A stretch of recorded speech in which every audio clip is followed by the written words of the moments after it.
Set. Welcome to soft mystic stories in the shadowed valleys of prehistory, where the wind whispered across endless grasslands and humanity wandered as scattered hunter-gatherer bands. Something extraordinary began to stir. The emergence of human civilization did not occur in a vacuum, nor was it the product of sudden inspiration. Instead, it arose from a confluence of geographic, climatic, and technological factors that converged in a specific region of the ancient Near East, approximately 12,000 years ago. This transformation would fundamentally alter the trajectory of human development, establishing patterns of social organization, technological innovation, and cultural complexity that continue to influence our world today. So, before you get comfortable, take a moment to like the video and subscribe, but only if you genuinely enjoy what I do here. If you're listening from somewhere special tonight, drop your city and local time in the comments below. I always enjoy seeing where the stories land. Now, dim the lights, maybe turn on a fan for that soft background hum, and let's ease into tonight's journey together. Imagine standing on a windswept ridge in what is now southeastern Turkey or northern Iraq, gazing down at two mighty rivers carving their parallel paths through the earth, the Tigris and Euphrates flowing roughly parallel through what is now modern Iraq, Syria, and southeastern Turkey created a unique geographic environment that would prove instrumental in humanity's transition from nomadic existence to settled civilization. These twin waterways originating in the snow-capped Armenian highlands and eventually converging near the Persian Gulf carried with them something far more valuable than water alone. Massive quantities of fertile alluvium eroded from the mountainous regions upstream were swept along in their currents. During seasonal floods, these rivers deposited layers of nutrient-rich sediment across the surrounding plains, creating some of the most fertile agricultural land on Earth. Picture the dramatic scene.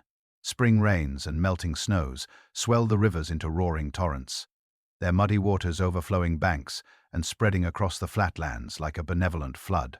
When the waters recede, they leave behind a glistening carpet of fresh silt. This annual cycle of inundation and deposition transformed an otherwise arid landscape into a verdant corridor of exceptional productivity.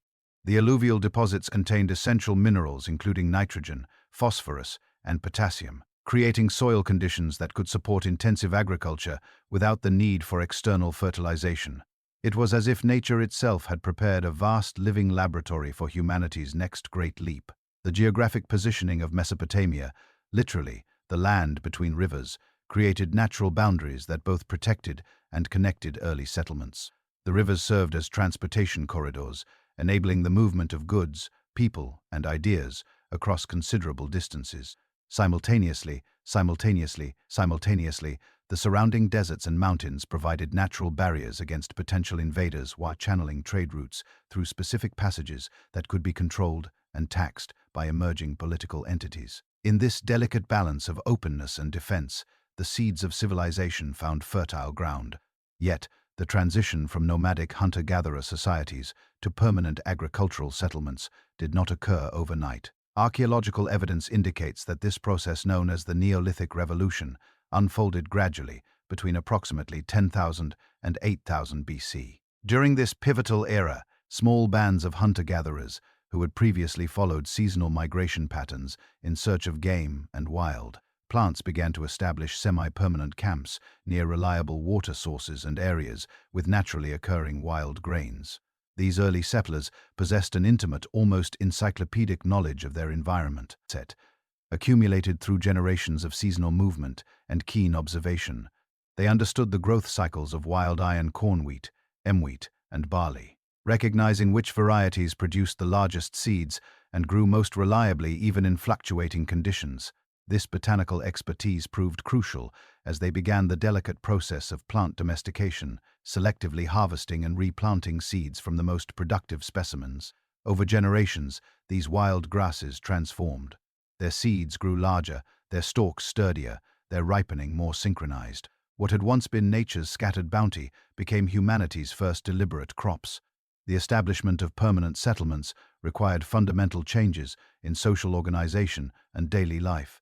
Hunter-gatherer bands, typically consisting of 25 to 30 individuals, were forced to develop new methods of resource allocation, conflict resolution, and labor division. The construction of permanent structures demanded specialized knowledge of building techniques, while the storage of surplus grain required the development of new technologies for preservation and protection against pests and moisture. Early settlements in the Fertile Crescent reveal evidence of increasingly sophisticated architectural techniques. Houses constructed from mud, brick, and stone foundations replaced temporary shelters made from animal skins and wooden frames. These structures featured multiple rooms, storage areas, and specialized spaces for food preparation and craft production. The standardization of building techniques and the emergence of common architectural elements suggest development of shared cultural practices and technical knowledge that bound communities together in ways never before seen.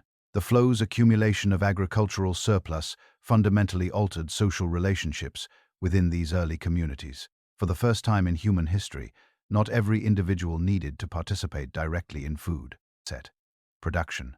This liberation of human labor enabled the development of specialized crafts, including pottery production, textile weaving, and tool manufacturing. Archaeological sites from this period reveal increasingly sophisticated ceramic vessels, decorated with intricate geometric patterns and designed for specific functional purposes, some for storing grain, others for cooking, still others for ritual use. The role of climate change in facilitating this transformation cannot be overstated. The end of the last ice age, approximately 11,700 years ago, initiated a period of global warming that dramatically altered precipitation patterns and seasonal temperature variations across the Near East. The retreating glaciers released vast quantities of fresh water, raising sea levels and creating more stable river systems with predictable flood cycles. This climatic shift eliminated many of the environmental uncertainties that had previously made permanent settlement impractical. Seasonal temperature variations became less extreme, extending growing seasons and enabling multiple harvests per year in favorable locations. Increased precipitation in the highland regions fed the river systems more consistently, providing reliable water sources for both human consumption and irrigation. The warming climate also expanded the range of wild plant species that could serve as potential crops. Archaeobotanists have identified numerous varieties of legumes, including lentils, peas, and chickpeas that became available for cultivation as temperatures rose and growing seasons lengthened. These protein-rich crops complemented cereal grains, providing more complete nutrition and enabling larger populations to be sustained on smaller areas of cultivated land. It was a quiet revolution, yet one that carried profound emotional weight. Families no longer needed to fear the next failed hunt or drought.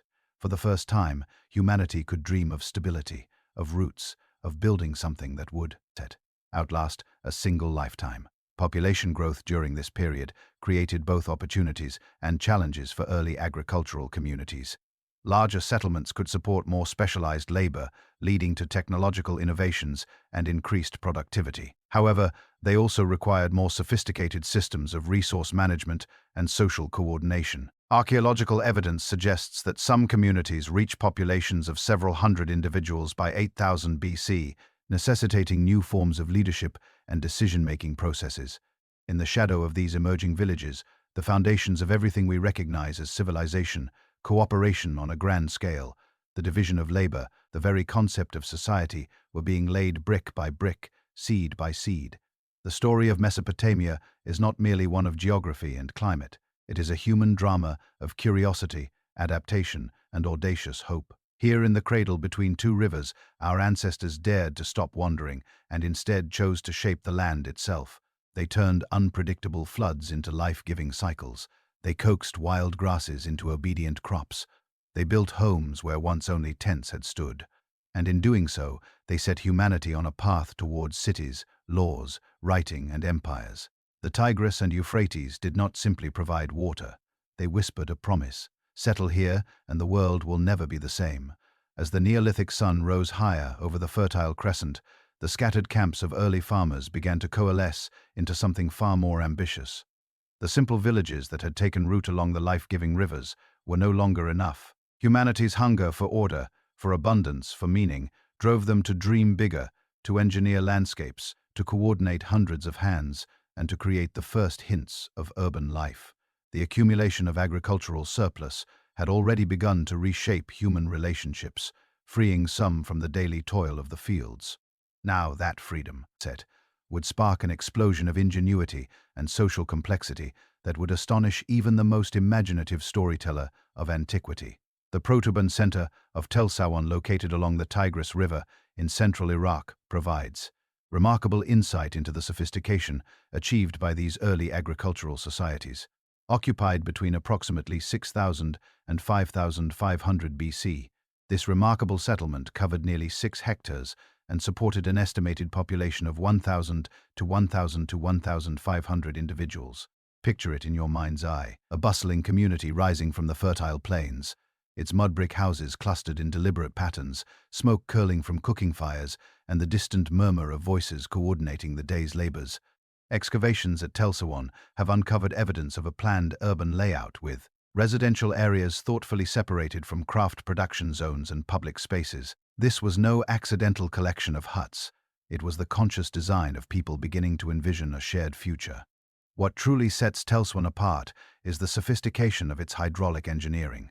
The site reveals extensive irrigation systems that demonstrate advanced understanding of water flow dynamics and soil management techniques. Primary canals diverted water directly from the mighty Tigris, while secondary distribution channels carried life-giving moisture to individual field plots. Sophisticated drainage systems prevented waterlogging and the deadly salinization that could ruin soil for generations.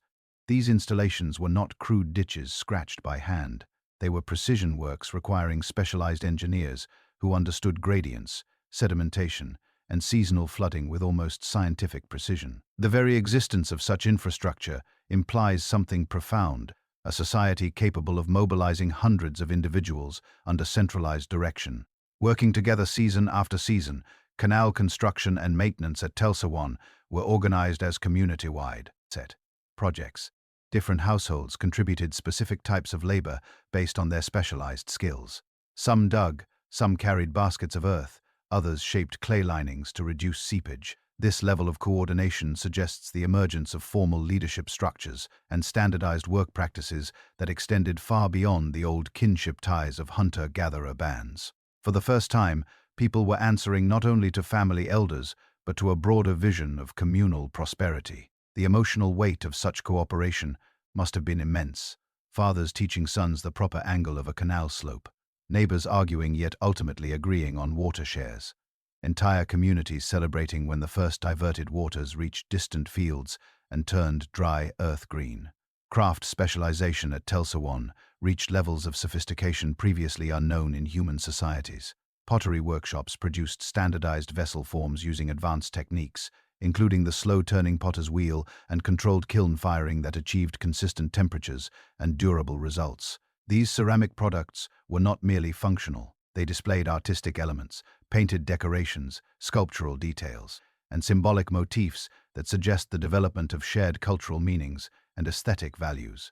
Imagine a potter carefully incising geometric patterns that told stories of floods, harvests, or ancestral spirits. These objects became more than tools. They were vessels of identity, traded across distances, and cherished as markers of belonging.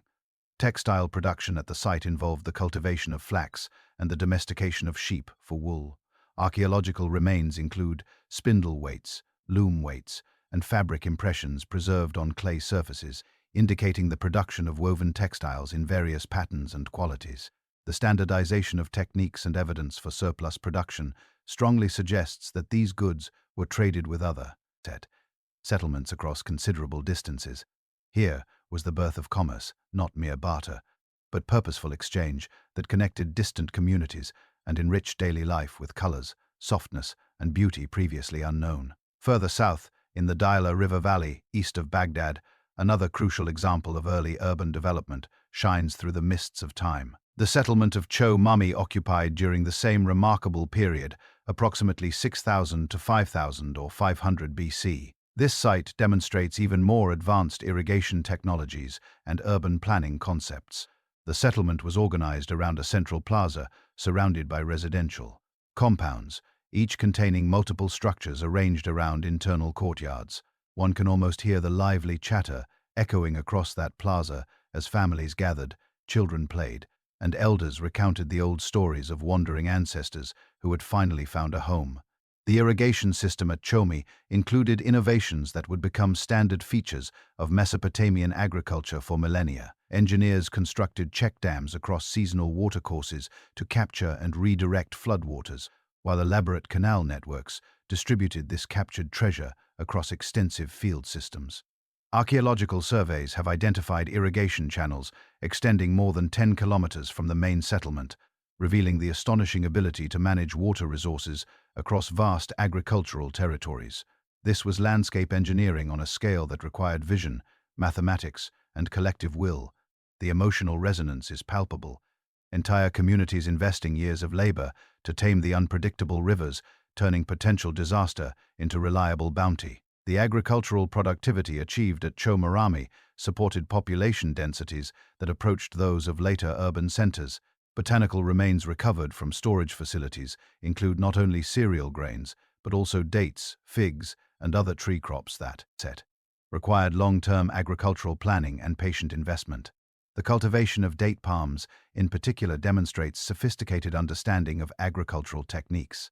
These trees require several years to mature and produce fruit, demanding foresight that stretched across generations. Fathers planted palms knowing their children, or even grandchildren, would taste the first sweet harvest. Such acts of deferred gratification speak to a profound shift in human consciousness, from living for the immediate season to investing in a future measured in decades.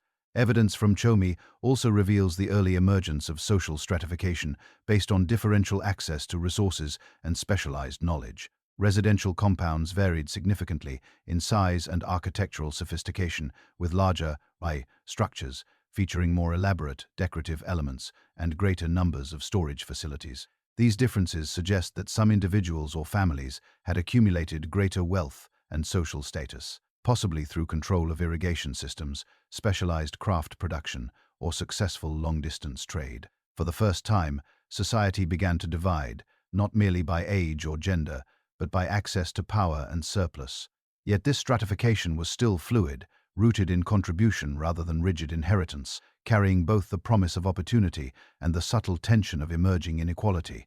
The technological innovations developed at these early urban centers had profound implications for subsequent human development. The irrigation techniques pioneered in Mesopotamia enabled agricultural production in regions previously considered unsuitable for farming, dramatically expanding the geographic range of human settlement. The organizational systems created to manage these complex agricultural projects provided models for political administration that would influence governmental structures throughout the ancient world. Here in the shadow of the twin rivers, humanity learned that cooperation on a grand scale could reshape reality itself. The transition from hunter-gatherer societies to agricultural settlements also initiated fundamental changes in human relationships with the natural environment. Rather than merely adapting to existing ecological conditions, these communities began actively modifying their surroundings to increase productivity and support larger populations.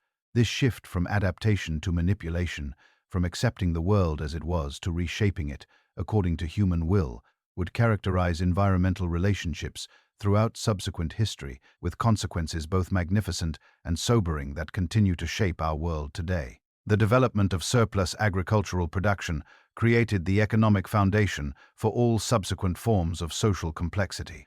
The ability to support non-agricultural specialists enabled the emergence of full-time craftsmen, religious practitioners, political leaders, and military forces. These specialized roles, in turn, facilitated technological innovation, cultural development, and territorial expansion that would characterize the great civilizations of the ancient world. The geographic advantages of the Tigris-Euphrates river system continued to attract human settlement and technological innovation throughout the prehistoric period. The combination of fertile alluvial soils, reliable water sources, and natural transportation corridors created conditions that supported increasingly large and complex societies. The agricultural techniques and social organizations developed during the Neolithic Revolution provided the foundation for the emergence of the world's first true urban civilizations in the 4th millennium BC. The sophisticated agricultural settlements of the 7th and 6th millennia BC, places like Telsawon and Chami, established the technological and social foundations for an unprecedented transformation in human organization. By 4000 BC, the accumulated innovations in irrigation, craft production, and social coordination had reached a critical threshold. The descendants of those early farmers who had first coaxed wheat from the wild would soon witness something even more astonishing: the birth of genuine cities complete with monumental architecture, administrative systems, and the revolutionary invention that would forever change how humans recorded their own story, writing itself. In the quiet fields and bustling plazas of these proto-cities, the heartbeat of civilization grew stronger. Each canal dug, each pot fired, each surplus grain stored was an act of defiance against the old nomadic uncertainty. Humanity was no longer drifting with the seasons. It was building a world that could endure, remember, and dream on a scale never before imagined. The rivers had given their gift. Now, the people between them were ready to change history forever. By the closing centuries of the 4th millennium BC, the long, patient labor of the Neolithic farmers had reached a breathtaking climax. The accumulated innovations in irrigation, craft production, and social coordination crossed a critical threshold. What had begun as modest villages along the life-giving rivers now exploded into something unprecedented in human experience: genuine cities. The descendants of those early settlers at Telsawan and Chomi stood on the brink of a new age. The stage was set for the world's first urban revolution, and at its blazing center rose a settlement that would become the prototype for every great city that followed: Uruk. The RAC period, spanning from approximately 4000 to 3100 BC, represents the most significant developmental phase in human social organization since the Neolithic Revolution itself. During these 9 centuries, the alluvial plains of southern Mesopotamia became the stage for revolutionary changes in settlement patterns, technological capabilities, and administrative systems. The transformation was not gradual but occurred with remarkable rapidity, as if critical innovations in one domain suddenly catalyzed rapid development across every aspect of society. It was a time of explosive creativity, when humanity first tasted the intoxicating possibilities and the daunting challenges of living together in the tens of thousands. The city of Uruk itself emerged as the dazzling prototype for all subsequent urban centers. Located on the banks of the Euphrates River in what is now southern Iraq, Uruk grew from a modest agricultural settlement into a sprawling metropolis, covering more than 600 hectares by 3200 BC. Archaeological evidence indicates that the city supported a population of approximately 50,000 inhabitants at its peak, an almost unimaginable concentration of humanity at that time, making it by far the largest human settlement that had ever existed. Imagine the awe of a traveler from a distant village would have felt upon cresting a low rise and suddenly beholding this sea of mud brick houses, bustling streets, and towering sacred precincts stretching to the horizon. The sheer scale of this urban concentration required entirely new approaches to resource management, social organization, and territorial control. For the first time, people had to solve problems that no small band or village had ever faced: how to feed tens of thousands every single day, how to resolve disputes without blood feuds, how to coordinate labor on a scale that dwarfed anything previously attempted. The physical layout of Uruk reveals sophisticated urban planning principles that would influence city design throughout Mesopotamian history and beyond. The settlement was organized around 2 primary religious complexes: the Anu precinct dedicated to the sky god, Anu, and the Ayana precinct associated with the goddess Inanna. These sacred areas occupied elevated positions within the city and featured monumental architecture constructed from millions of carefully formed mud bricks. The famous White Temple built at top, a massive artificial platform called a ziggurat stood approximately 13 meters above the surrounding plain and could be seen from distances of several kilometers, a gleaming beacon of divine order rising from the flatlands. Its whitewashed walls would have caught the fierce Mesopotamian sunlight, making the structure appear almost ethereal, as though the heavens themselves had descended to touch the earth. The construction of these monumental buildings required organizational capabilities that exceeded anything previously achieved in human history. The White Temple alone incorporated an estimated 1,400 tons of limestone and bitumen, materials that had to be transported from quarries and sources located hundreds of kilometers away.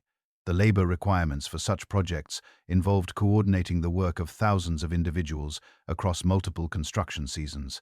Archaeological analysis of brick stamps and construction techniques reveals standardized production methods that enable different work crews to contribute compatible components to the overall structure. This was collective effort raised to an art form. Quarrymen cutting stone far upstream, boatmen floating it downriver, brickmakers shaping millions of uniform blocks, and masons fitting them with astonishing precision. The emotional resonance must have been profound, entire communities sacrificing time, sweat, and resources to raise temples that honored the gods and proclaimed their own growing power. The residential areas of Uruk displayed clear evidence of emerging social stratification based on differential access to resources and proximity to the religious centers. Elite compounds near the temple complexes featured multi-room houses constructed around central courtyards with specialized areas for food preparation, craft production, and storage. These structures incorporated architectural luxuries, including decorated doorways, internal drainage systems, and private wells that sharply distinguished them from the more modest dwellings in the peripheral quarters of the city. Here, for the first time, one could literally see the widening gap between those who controlled surplus and ritual knowledge and those who labored in the fields and workshops. Yet this stratification was still woven into a shared religious and civic identity. The temples belonged to everyone even as their benefits flowed unevenly. The economic foundation of Uruk's explosive growth rested on agricultural intensification, achieved through expanded irrigation systems and improved crop varieties. Archaeological surveys have identified irrigation canals extending more than 20 kilometers from the city, creating an agricultural hinterland capable of feeding the vast urban population. These waterworks incorporated sophisticated engineering features, including SL gates, settling basins, and branch channels that enabled precise control over water distribution. The management of such extensive infrastructure required specialized knowledge and coordinated administration far beyond the capabilities of traditional kinship-based social organization. Scribes and overseers began to emerge as essential figures keeping tallies of water shares, crop yields, and labor obligations. Other great centers rose alongside Uruk, each adding its own distinctive character to this urban awakening. The city, located approximately 300 kilometers southeast, developed along similar lines, but with distinct characteristics, reflecting local environmental conditions and cultural preferences. Founded around 3800 BC and positioned near the confluence of the Tigris and Euphrates, enjoyed access to both river and transportation and marine resources from the Persian Gulf. Its strategic location enabled it to serve as a crucial link in emerging trade. Networks that connected Mesopotamia with distant regions, including the Iranian Plateau, Anatolia, and even the Indus Valley. Here, the first hints of long-distance commerce, exotic shells, semi-precious stones, and metals began to enrich daily life and stimulate further innovation. The city of Eridu, traditionally considered the oldest settlement in Mesopotamia, occupied a unique position in early Sumerian civilization as the legendary seat of divine authority. Archaeological evidence indicates continuous occupation from approximately 5400 BC, making it one of the longest inhabited sites in human history. Its religious significance stemmed from its association with Enki, the god of freshwater and wisdom, whose temple complex grew through successive rebuilding phases into one of the most impressive architectural achievements of the early urban period. The temple sequence at Eridu provides crucial evidence for understanding the evolution of Mesopotamian religious architecture. The earliest shrine, built around 5000 BC, was a simple rectangular structure measuring roughly 3 by 4 meters. Over the subsequent millennia, this building was repeatedly demolished and rebuilt on an increasingly grand scale, with each new iteration incorporating architectural innovations and expanded functional areas. By 3000 BC, the temple complex covered more than 2,000 square meters and included specialized spaces for ritual activities, administrative functions, and storage of religious offerings. Each rebuilding was an act of devotion and ambition, layering human memory into the very earth. Lagash emerged somewhat later than the other major Sumerian cities, but quickly developed into one of the most powerful and influential city-states of the early urban period.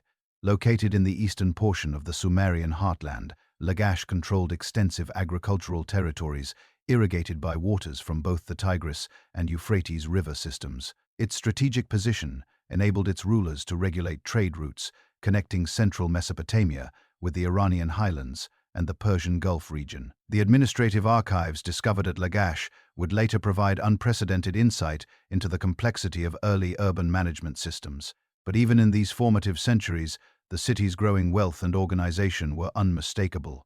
Perhaps the single most revolutionary invention to emerge directly from the administrative needs of these expanding urban centers was writing itself. The earliest known writing system, developed at around 3200 BC as a practical prashati to the challenge of tracking complex economic transactions and resource allocations. Initial experiments with symbolic representation began with simple pictographic signs carved into clay tablets using reed styluses. A drawing of a sheep meant sheep. Parallel lines represented numbers.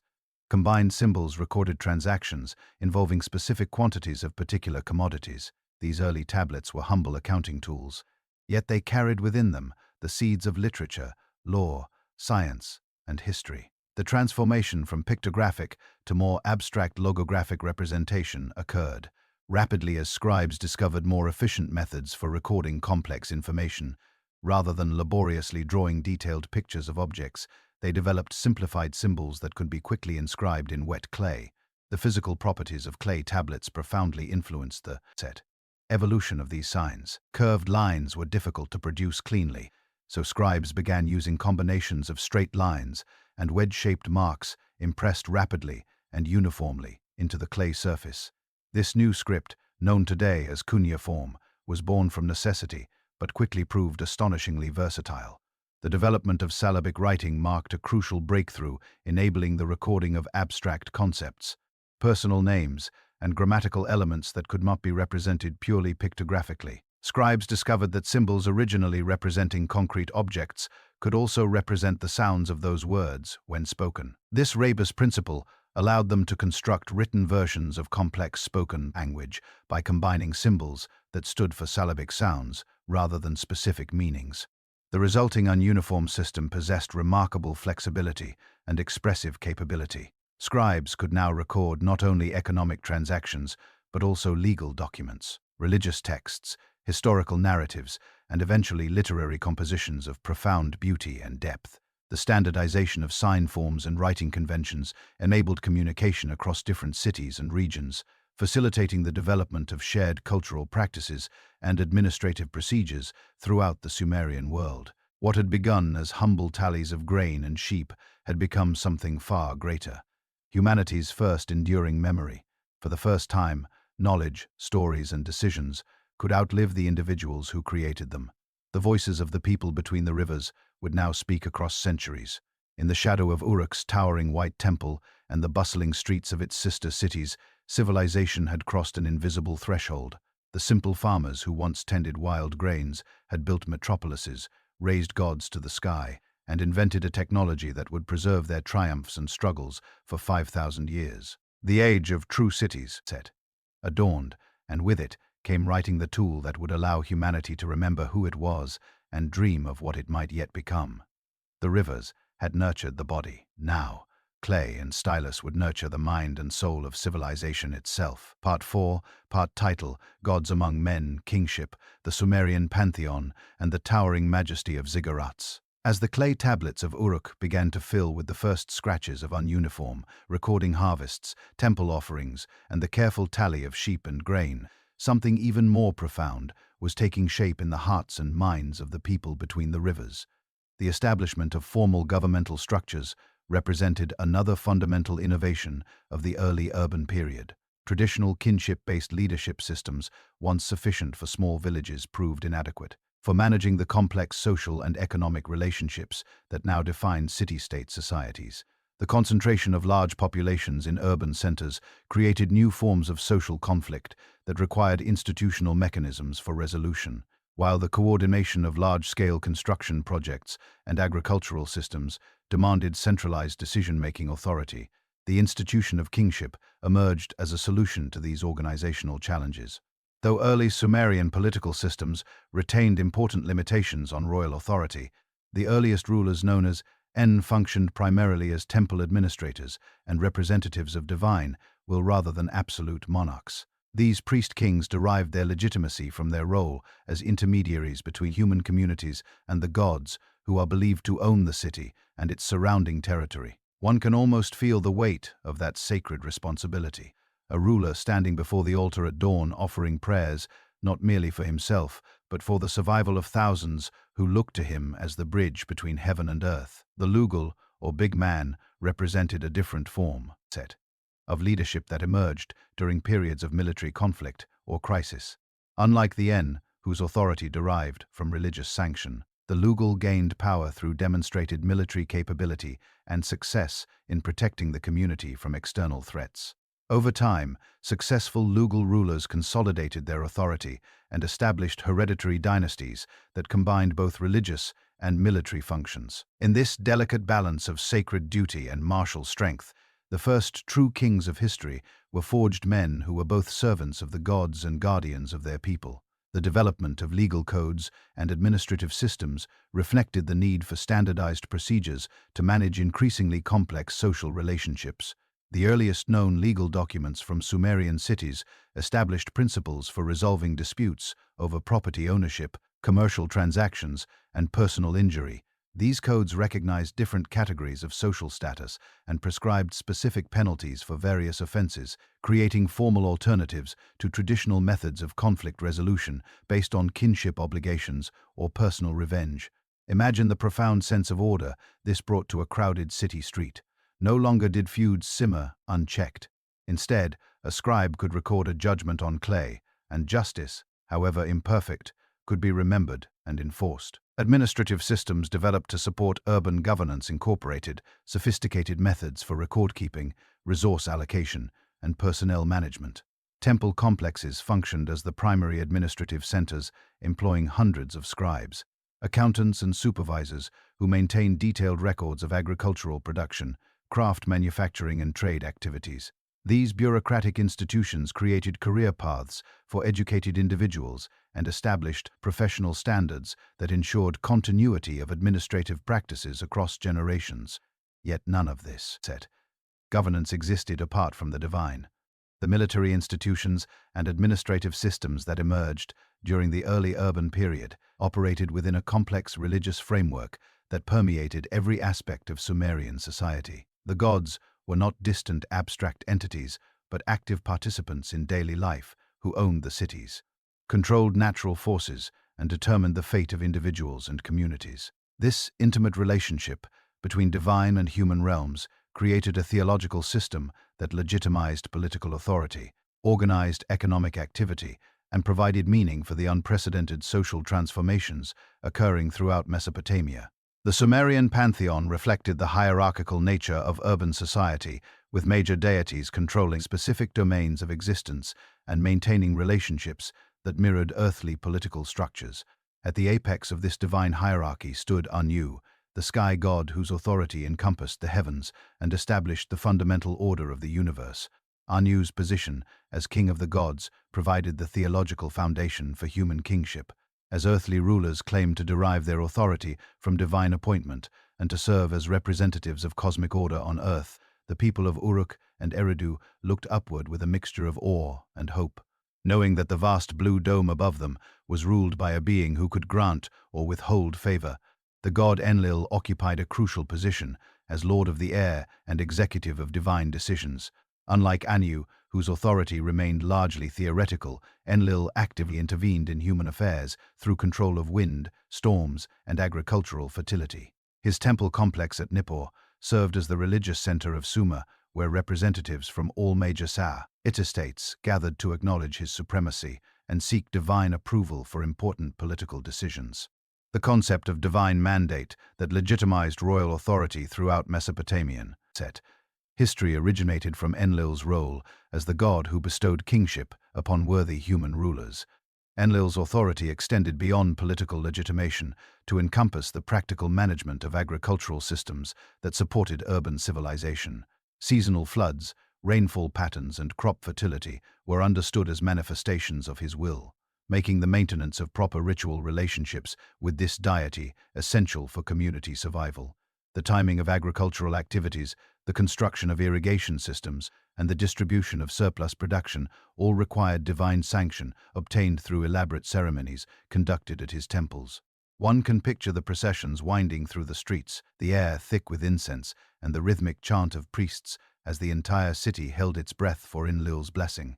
The god Enki, master of fresh water and divine wisdom, provided the technological knowledge that enabled human civilization to flourish in the challenging environment of southern Mesopotamia. Unlike other major deities who maintained some distance from human concerns, Enki was portrayed as actively benevolent toward humanity, providing the skills and knowledge necessary for urban life.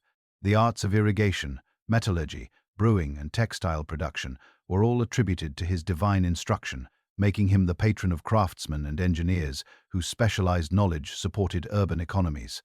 Enki's association with fresh water gave him particular importance in the irrigation-dependent agriculture of Mesopotamia. The complex canal systems that distributed river water across vast agricultural territories were understood as earthly manifestations of his divine domain. The technical knowledge required to design and maintain these waterworks was considered sacred wisdom that could only be obtained through proper ritual relationship with the god. Master engineers and hydraulic specialists served as priests in his temples, combining practical expertise with religious authority. In the workshops and along the canals, workers whispered prayers to Enki, feeling his presence in every successful diversion of water and every perfectly cast bronze tool. The goddess Inanna occupied a unique position within the Sumerian pantheon as the deity of love, fertility, and warfare. Her dual nature reflected the complex realities of urban life, where creative and destructive forces operated in constant tension. As goddess of fertility, she ensured agricultural abundance and human reproduction that sustained growing urban populations. As goddess of warfare, she provided divine sanction for the military conflicts that characterized relationships between competing city-states. Inanna's association with both love and war reflected a sophisticated theological understanding of the interconnected nature of creative and destructive forces in human society. The same divine power that ensured agricultural fertility and human reproduction could be channeled toward military conquest and territorial expansion. This theological framework provided religious justification for the aggressive expansion. Policies pursued by successful Sumerian rulers who claimed to act as instruments of divine will. The goddess's prominent role in Sumerian religion also reflected the relatively high status of women in early urban society. Unlike later Mesopotamian civilizations, where female deities were subordinated to male gods, Inanna maintained independent authority and actively challenged other divine figures. Her mythological adventures, including her descent to the underworld and her conflicts with other gods, provided models for human behavior that emphasized personal agency and the pursuit of individual goals within established social structures. These major deities were supported by hundreds of minor gods and goddesses who controlled specific aspects of daily life, from household activities to specialized crafts. Each profession, each neighborhood, and each family maintained relationships with particular divine patrons who provided protection and assistance in exchange for proper ritual observance. This elaborate theological system created multiple layers of divine authority that paralleled and reinforced the complex social hierarchies of urban civilization. The architectural expression of this religious system reached its most impressive form in the monumental temple complexes known as ziggurats. These massive stepped pyramids dominated the skylines of Sumerian cities and served as both religious centers and symbols of civic achievement. The Great Ziggurat, constructed during the 21st century BC under the patronage of King Anamu, exemplifies the sophisticated engineering capabilities and religious devotion that characterized these remarkable structures. The ziggurat rose approximately 30 meters above the surrounding plain through 3 distinct terrace levels, each constructed from millions of mud bricks manufactured according to standardized specifications. The lowest level measured roughly 64 by 46 meters at its base and stood 15 meters high, providing a massive foundation for the upper levels. The second terrace measured approximately 48 by 32 meters and added another 8 meters of height, while the uppermost level supported a temple structure dedicated to the moon god Nana. The construction techniques employed in the ziggurat demonstrate remarkable understanding of structural engineering principles and material science. The builders incorporated drainage systems within the structure to prevent water damage from seasonal rains and flooding. Boumen waterproofing protected vulnerable joints and surfaces, while woven red, Mats placed between brick courses provided flexibility that allowed the massive structure to settle evenly without cracking. The exterior surfaces were covered with fired brick facades that provided weather protection and created impressive visual effects through varied colors and textures. The interior of set. The ziggurat contained a complex network of chambers, corridors, and staircases that served various religious and administrative functions. Storage rooms held offerings brought by worshippers, while specialized chambers housed the ritual equipment and sacred objects used in temple ceremonies. Administrative offices within the structure accommodated the large staff of priests, scribes, and servants required to maintain temple operations and manage the extensive economic activities associated with religious institutions. The Great Ziggurat served not only as a religious center, but also as a powerful symbol of political authority and economic prosperity. The massive scale of the structure demonstrated the city's ability to mobilize enormous resources and coordinate complex construction projects. The sophisticated engineering and architectural details showcased the technical capabilities of craftsmen and engineers. The permanent visibility of the ziggurat across the surrounding landscape proclaimed the city's dominance over its agricultural territories and subordinate settlements. The temple complexes associated with ziggurats functioned as integrated economic institutions that managed substantial portions of urban wealth and agricultural production. The Temple of Nana controlled approximately 3,000 hectares of agricultural land, worked by dependent laborers who received rations in exchange for their services. Temple workshops produced textiles, metalwork, and other craft goods that were traded throughout Mesopotamia and beyond. The institution maintained herds of cattle, sheep, and goats that provided meat, dairy products, and raw materials for various industries. Temple administrators developed sophisticated accounting systems to track the complex economic activities under their control. Thousands of ununiform tablets from temple archives record transactions involving agricultural products, craft goods, labor assignments, and ritual offerings. These documents reveal mathematical capabilities that enabled precise calculation of field productivity, workshop output, and resource allocation across multiple economic sectors.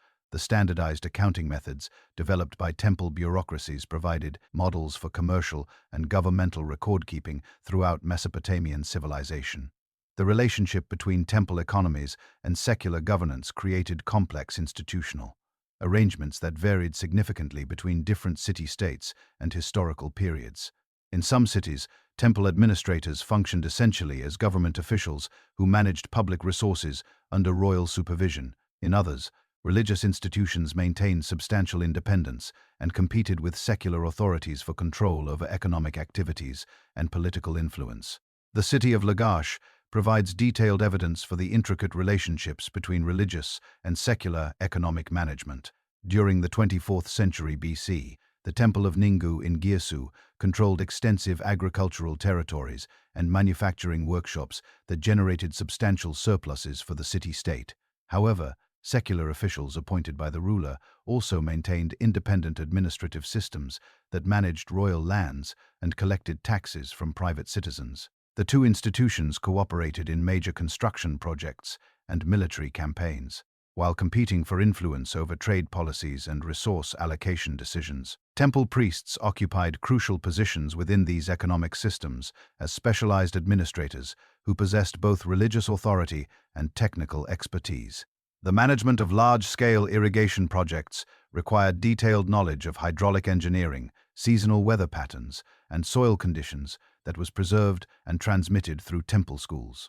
The coordination of craft production demanded understanding of manufacturing techniques, quality control standards, and market conditions that enabled temples to compete effectively in interregional trade networks. The educational systems operated by temple institutions created professional classes of scribes, accountants, and administrators whose skills were essential for urban governance and economic management. Temple schools taught not only religious texts and ritual procedures, but also mathematics, astronomy, medicine, and legal principles. Graduates of these institutions staffed both religious and secular administrative positions, creating shared professional standards and cultural values that unified the educated elite across different institutional boundaries. Part 5, Part Title: Wheels, Sails, and Bronze. Technological revolutions that forged an age. while priests chanted in the shadow of the ziggurats and kings claimed divine mandate. A quieter yet equally transformative drama unfolded in the workshops, fields, and harbors of Mesopotamia. The theological framework that legitimized Mesopotamian kingship operated alongside revolutionary technological developments that would fundamentally transform human civilization. While priests interpreted divine will and kings claimed celestial mandate, craftsmen and engineers were developing practical innovations that solve pressing challenges of transportation, agriculture, and trade. These technological breakthroughs emerge from the accumulated experience of generations of skilled workers, who refined their techniques through systematic experimentation and careful observation of natural phenomena. In the forges, on the potter's wheels, and along the riverbanks, humanity was learning to bend the material world to its will with unprecedented power and precision. The invention of the wheel, around 3500 BC, represents perhaps the most significant transportation revolution in human history. Though its development occurred through incremental improvements rather than sudden inspiration, archaeological evidence suggests that the concept set originated from the potter's wheel, which Mesopotamian craftsmen had been using since approximately 3800 BC to create symmetrical ceramic vessels. These early potter's wheels consisted of heavy stone discs that rotated on vertical axles, enabling artisans to shape clay with unprecedented precision and speed. One can imagine the satisfaction of a potter watching a lopsided vessel transform into perfect symmetry beneath his hands. The wheel humming steadily as centuries of trial and error finally bore fruit. The transition from potter's wheel to transportation device required solving complex engineering challenges related to axle construction, bearing systems, and load distribution. Early wheels were solid wooden discs cut from single tree trunks with holes drilled through their centers to accommodate wooden axles. These primitive wheels were extremely heavy and generated substantial friction, limiting their effectiveness for long-distance transportation. However, they proved invaluable for short-distance movement of heavy materials within urban construction sites and agricultural areas. The development of spoked wheels around 3000 BC marked a crucial advancement that dramatically improved transportation efficiency. Sumerian craftsmen discovered that wheels constructed with wooden spokes radiating from central hubs could support equivalent loads while weighing significantly less than solid disc wheels. This innovation required sophisticated understanding of structural engineering principles, as the spokes had to be precisely positioned and securely attached to distribute weight evenly across the wheel circumference. The construction of spoked wheels demanded specialized woodworking techniques and tools that pushed Mesopotamian craftsmanship to new levels of precision. Artisans developed bronze saws, chisels, and boring tools that enable them to create standardized wheel components with consistent dimensions and tolerances. The assembly process required careful measurement and fitting to ensure that completed wheels would rotate smoothly and maintain structural integrity under heavy loads. Master wheelwrights emerged as highly valued specialists whose expertise commanded premium compensation and social recognition. The integration of wheeled vehicles into Mesopotamian transportation systems revolutionized trade relationships and military capabilities throughout the region. Two-wheeled carts pulled by domesticated donkeys could transport loads of grain, textiles, and manufactured goods across distances that would have been impractical for human porters. 4W-wheeled wagons provided platforms for moving massive stone blocks and timber beams required for monumental construction projects. The standardization of wheel sizes and axle dimensions enabled the development of road systems with consistent track widths that facilitated interregional commerce.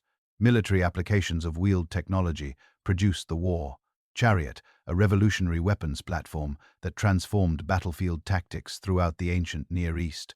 Early Sumerian chariots were heavy four-wheeled vehicles that served primarily as mobile command posts and platforms for archers. The solid wooden wheels and crude suspension systems of these early chariots limited their speed and maneuverability, but they provided psychological advantages through their imposing appearance and elevated positions for commanders and elite warriors. The development of lighter two-wheeled chariots with spoked wheels around 2500 BC created genuine mobile strike forces that could maneuver rapidly across battlefields and pursue fleeing enemies. These vehicles required specially trained horses rather than donkeys, as their greater speed and agility demanded animals with superior strength and endurance. The breeding and training of war horses became specialized occupations that contributed to the emergence of aristocratic warrior classes throughout Mesopotamian society, parallel to set. These developments in land transportation, Mesopotamian engineers were revolutionizing water-based travel through innovations in boat construction and sailing technology. The earliest vessels were simple, red boats constructed by binding together bundles of marsh reeds with rope made from plant fibers. These lightweight craft proved effective for navigating the shallow channels and marshy areas of the Tigris-Euphrates delta, but they lacked the structural integrity required for long-distance travel or heavy cargo transport. The development of wooden boat construction techniques around 3200 BC enabled the creation of larger, more durable vessels capable of extended river voyages and coastal navigation. Sumerian shipwriters learned to shape wooden planks and join them with wooden pegs and boomen caulking to create watertight hulls. These early wooden boats featured flat bottoms that enabled navigation in shallow waters while providing stable platforms for cargo and passengers. The revolutionary invention of the sail transformed these improved boats into efficient long-distance transportation systems that could harness natural wind power. The earlier sails were simple square sheets of woven fabric suspended from horizontal poles, but even these primitive designs enabled boats to travel upstream against river currents or across open water without relying entirely on human rowing power. Archaeological depictions from around 3100 BC show Mesopotamian vessels equipped with both sails and oars, providing flexible propulsion systems that could adapt to varying wind and water conditions. The development of more sophisticated sailing techniques required detailed understanding of wind patterns, water currents, and seasonal weather variations. Mesopotamian sailors accumulated extensive knowledge of navigation principles through generations of practical experience, learning to read natural signs that indicated favorable conditions for different types of voyages. This expertise enabled them to establish regular trade routes connecting Mesopotamian cities with distant regions, including the Persian Gulf, the Levantine coast, and the Indus Valley. The construction of larger sailing vessels capable of maritime voyages demanded advances in power, building technology that pushed Mesopotamian craftsmanship to new levels of sophistication. Seagoing ships required reinforced hull construction, improved waterproofing techniques, and specialized rigging systems that could withstand the stresses of ocean travel. Master shipwrights developed standardized construction methods that enabled production of vessels with consistent performance characteristics and structural reliability. These transportation innovations facilitated the expansion of trade networks that connected Mesopotamian cities with resource-rich regions throughout the known world. Wheeled carts and sailing ships enabled merchants to transport bulk commodities across vast distances, making it economically feasible to obtain materials that were not available locally. Copper from Cyprus, tin from Afghanistan, cedar wood from Lebanon, and precious stones from India all flowed into Mesopotamian markets through these improved transportation systems. Simultaneously with these transportation breakthroughs, Mesopotamian farmers were developing agricultural technologies that would increase crop yields and expand the range of cultivable land. The invention of the plow around 3500 BC represented a fundamental advancement that enabled cultivation of heavier soils and larger field areas than had been possible with simple digging sticks and hoes. Early plows were basic wooden implements that scratched shallow furrows in prepared soil, but they significantly reduced the labor required for field preparation and enabled farmers to work larger areas within optimal planting seasons. The development of ox-drawn plows around 3000 BC multiplied agricultural productivity by harnessing animal power for field cultivation. These improved implements featured bronze-tipped plowshares that could cut through root systems and break up compacted soil more effectively than wooden points. The use of domesticated cattle as draft animals required new techniques for animal training, harness construction, and field management that transformed traditional farming practices. Mesopotamian farmers discovered that systematic plowing could improve soil fertility by burying crop residues and weeds that decomposed to provide nutrients for subsequent plantings. The practice of cross-plowing, where fields were cultivated in perpendicular directions, broke up soil clouds more thoroughly and created better seeded conditions. These techniques enabled farmers to maintain productive agriculture on the same fields for extended periods without the need for lengthy fallow periods that had characterized earlier farming systems. The integration of plowing with improved irrigation techniques created agricultural systems capable of supporting much larger urban populations than had been possible with earlier methods. Mesopotamian engineers developed sophisticated field layouts that combined drainage channels, irrigation ditches, and plowed furrows in coordinated systems that optimized water distribution and soil management. These integrated agricultural technologies enabled the cultivation of extensive territories around major cities, providing the food surpluses necessary to support specialized craftsmen, administrators, and military forces. The mathematical knowledge required to design and implement these complex agricultural and transportation systems led to revolutionary advances in numerical calculation and geometric measurement. Mesopotamian mathematicians developed the set decimal system based on the number 60, which provided more flexible calculation methods than early counting systems based on 10 or 12. This base 6 system enabled precise division of quantities into multiple fractional parts, making it particularly useful for distributing resources, calculating areas, and measuring time intervals. The sexdecimal system's mathematical advantages stemmed from 60's numerous divisor, which include 1, 2, 3, 4, 5, 6, 10, 12, 15, 20, 30, and 60. This abundance of factors enabled Mesopotamian mathematicians to perform complex calculations involving fractions, without requiring decimal notation systems that would not be developed until much later in mathematical history.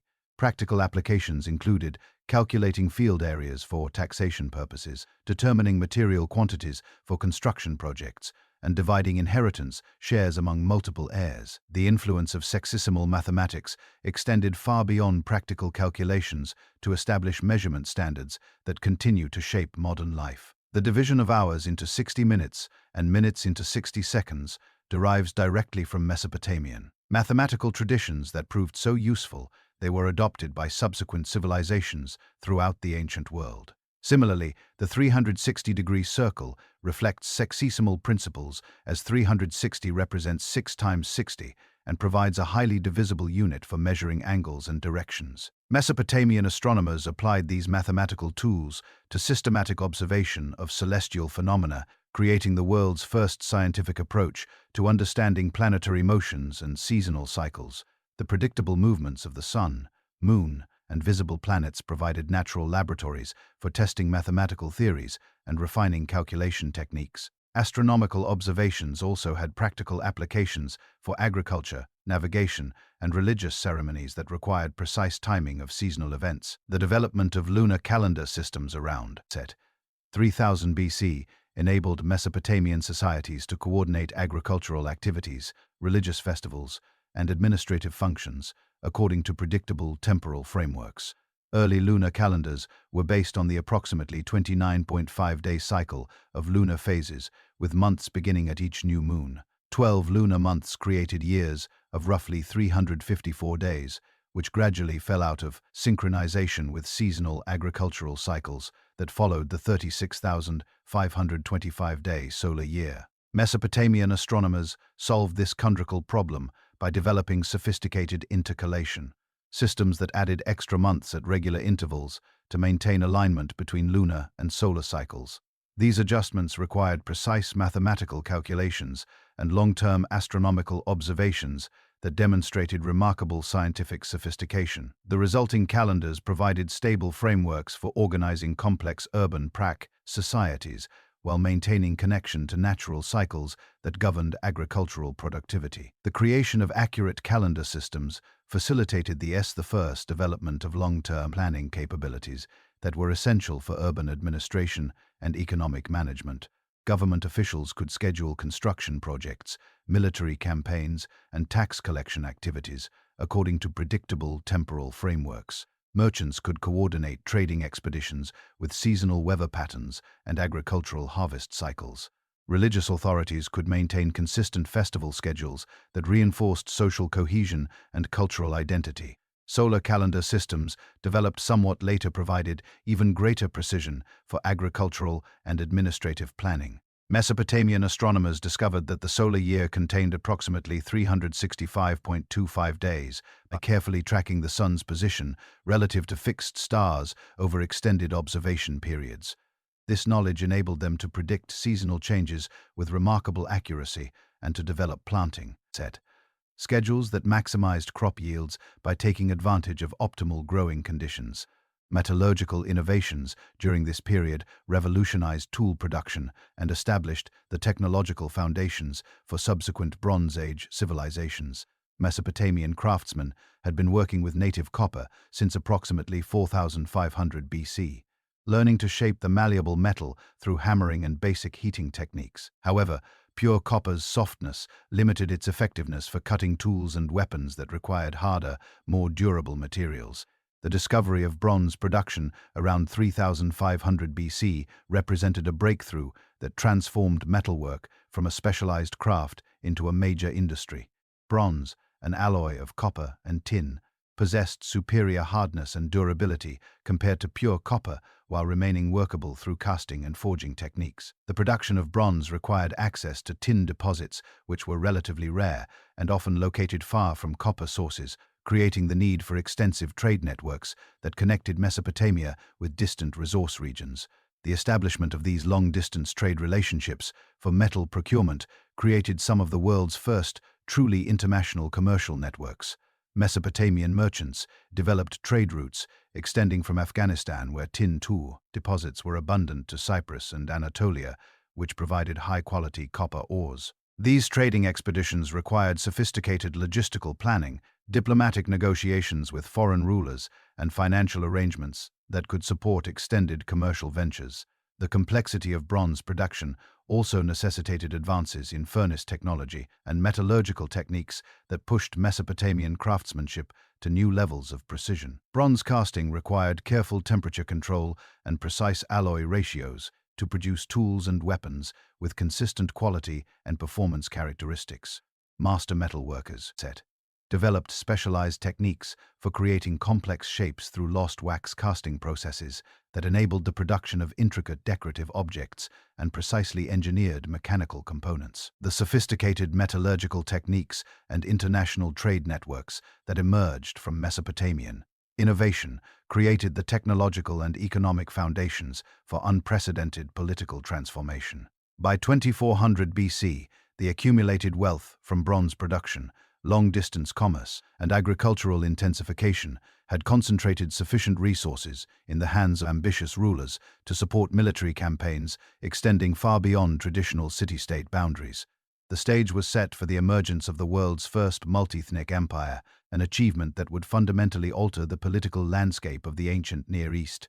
In the forges glowing red at night, on the creaking wheels of carts rumbling along new roads, and beneath the billowing sails of ships cutting through the waters of the Gulf, the people of Mesopotamia had harnessed forces that would carry their civilization to heights never before imagined. Technology had become the silent partner of the gods and kings, turning dreams of abundance and power into tangible reality. The age of bronze and motion had arrived, and with it, the promise and the peril of empires yet to come. Part 6, Part Title: The First Empire, Sargon of Od, and the Birth of Imperial Ambition. The technological and economic foundations, laid by wheels, sails, bronze, and meticulous irrigation, had done more than enrich cities. They had concentrated power. By 2400 BC, the accumulated wealth from bronze production, long-distance commerce, and agricultural intensification had concentrated sufficient resources in the hands of ambitious rulers to support military campaigns extending far beyond traditional city-state boundaries.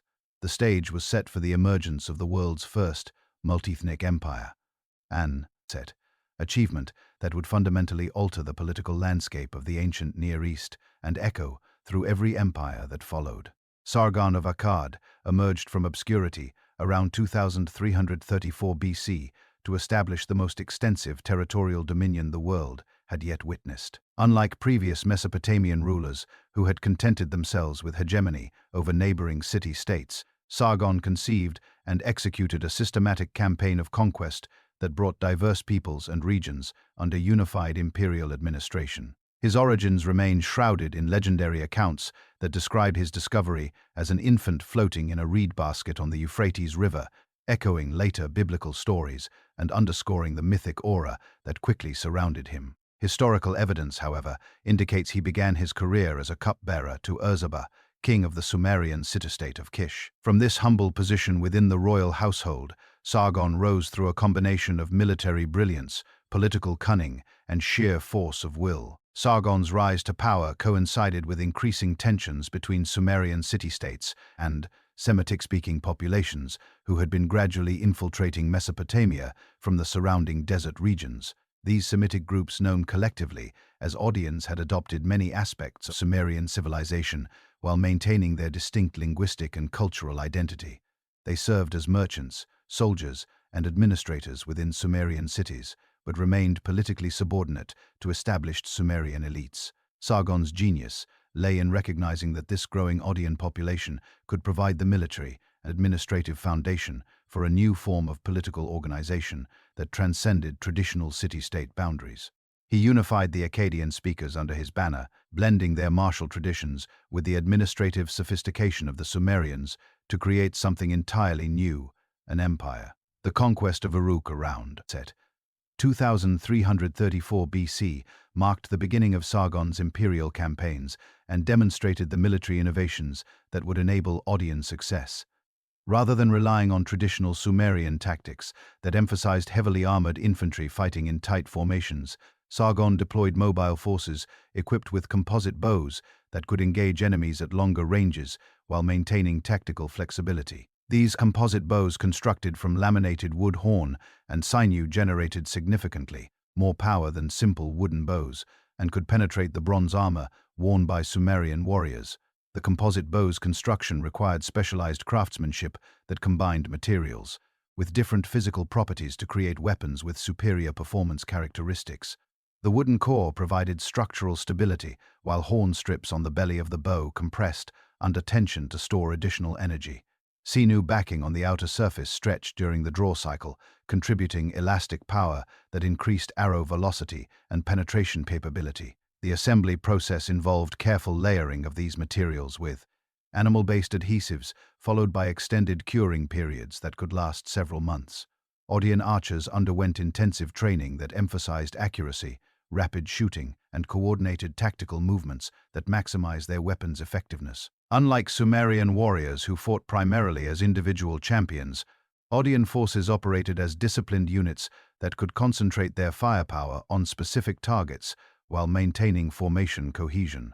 This tactical approach proved devastatingly effective against traditional Sumerian armies whose heavy infantry formations became vulnerable targets for mass archery attacks. The siege of Uruk lasted several months and showcased Odeon innovations in siege warfare that would become standard features of ancient military practice. Sargon's engineers constructed earthwork ramps that enabled attackers to approach city walls at elevated levels, while mobile siege towers provided protected platforms for archers to engage defenders. The systematic investment of the city prevented relief forces from reaching the defenders and gradually weakened their resolve through hunger and disease. The fall of Europe sent shockwaves throughout the Sumerian world and demonstrated that traditional defensive strategies were inadequate against Odeon military innovations. City walls that had previously provided reliable protection became obstacles that could be overcome through patient siege operations and superior military engineering. The psychological impact of Uruk's defeat encouraged other Sumerian cities to submit to Odeon authority rather than face similar prolonged sieges that would devastate their populations and economies. Sargon's subsequent campaigns against Umma and Lagash followed similar patterns of systematic siege operations combined with diplomatic negotiations that offered favorable terms to cities that submitted voluntarily. This approach enabled rapid territorial expansion while minimizing the destruction that would have resulted from prolonged military resistance. Cities that accepted Odeon rule retained their local institutions and religious practices while acknowledging Sargon's supreme authority and contributing military forces and tribute to support imperial administration. The conquest of the Sumerian heartland provided Sargon with the economic resources and administrative expertise necessary to extend Odeon control throughout Mesopotamia and beyond. The agricultural surplus generated by Sumerian irrigation systems supported the large standing armies required for extended campaigns, while Sumerian scribal traditions provided bureaucratic capabilities for managing diverse territorial holdings. The integration of Odeon military innovations with Sumerian administrative systems created a hybrid imperial structure that proved remarkably effective for governing multi-ethnic populations across vast distances. The establishment of Akkad as the imperial capital around 2330 BC marked the beginning of systematic imperial administration that would influence governmental practices throughout subsequent Mesopotamian history. Unlike previous Mesopotamian cities that had grown organically around religious centers, AAD was planned as an administrative hub designed to coordinate imperial activities across extensive territories. The city featured specialized districts for different governmental functions, including military headquarters, diplomatic quarters, and archives for storing the massive documentation required for imperial management. The location of Akkad, near the confluence of the Tigris and Euphrates rivers, provided strategic advantages for controlling transportation and communication throughout the empire. River traffic carrying tribute, trade goods, and official correspondence converged at the capital, enabling central authorities to monitor economic activities and maintain contact with distant provinces. The city's position also facilitated the deployment of military forces to any threatened region within the empire, as troops could travel by river transport to reach most major population centers within reasonable timeframes. Odeon imperial administration incorporated Sumerian bureaucratic practices while adapting them to manage much larger and more diverse territories than any previous Mesopotamian state. Provincial governors, typically drawn from local elite families, are typically chosen for their leadership skills and experience, maintained day-to-day administrative functions while reporting to Odeon officials who ensured imperial policies were implemented consistently throughout the empire. This system balanced central control with local autonomy, enabling efficient governance while minimizing cultural conflicts that could destabilize imperial authority. The synthesis of Sumerian and Odeon cultural traditions created new forms of artistic expression and intellectual achievement that reflected the cosmopolitan character of the empire. Odeon sculptors adopted Sumerian artistic conventions while introducing stylistic innovations that emphasized individual personality and emotional expression. The famous bronze head discovered at Nineveh, possibly representing Sargon himself, demonstrates sophisticated casting techniques and artistic sensibilities that combine technical mastery with psychological insight, eyes that seem to gaze across centuries with the confidence of a man who had reshaped the world. The adaptation of cuneiform writing to record the Akkadian language represented one of the most significant intellectual achievements of the imperial period. Sumerian ununiform had been designed specifically for the Sumerian language with its complex system of logographic and syllabic signs, reflecting Sumerian grammatical structures and vocabulary. Odeon as a Semitic language possessed fundamentally different grammatical patterns and phonetic characteristics that required substantial modifications to the existing writing system. Odeon scribes solved this challenge by developing new conventions for representing Semitic grammatical features while retaining the basic uniform sign inventory inherited from Sumerian tradition. They created standardized methods for indicating verb conjugations, noun declensions, and other grammatical elements that had no direct equivalents in Sumerian. The resulting writing system maintained continuity with established Mesopotamian literary traditions while enabling the expression of Odeon cultural concepts and administrative requirements. The bilingual character of Odeon imperial administration necessitated training of scribes who could function effectively in both Sumerian and Akkadian languages. Educational institutions throughout the empire developed curricula that combined traditional Sumerian literary texts with new Akkadian compositions, creating scholarly traditions that preserved ancient cultural heritage while adapting to contemporary needs. These educational programs produced generations of administrators who possessed the linguistic skills necessary for governing diverse populations and maintaining diplomatic relationships with foreign powers. Military innovations continued to evolve throughout Sargon's reign as Odeon forces encountered different tactical challenges in various geographic regions. The conquest of territories extending from the Persian Gulf to Anatolia required adaptation to diverse terrain conditions and enemy capabilities that differed significantly from traditional Mesopotamian warfare. Mountain campaigns demanded different logistical arrangements and tactical approaches than operations in river valleys, while desert expeditions required specialized knowledge of navigation and water management. The development of organized standing armies represented a fundamental departure from previous Mesopotamian military practices that had relied primarily on seasonal levies and temporary alliances between city-states. Odeon professional soldiers received regular pay and equipment from imperial resources, enabling them to dedicate themselves entirely to military service rather than dividing their time between farming and warfare. This professional military establishment provided the empire with rapid response capabilities and consistent tactical standards that could be maintained across diverse operational environments. The standardization of weapons and equipment throughout Odeon forces facilitated logistics and maintenance while ensuring tactical compatibility between units drawn from different regions. Imperial armories produced bronze weapons according to standardized specifications, while specialized workshops manufactured composite bows with consistent performance characteristics. This systematic approach to military supply enabled the deployment of large forces over extended distances without compromising combat effectiveness through equipment shortages or incompatible weaponry. Sargon's campaigns beyond Mesopotamia extended Odeon influence into regions that had previously maintained independence from any centralized authority.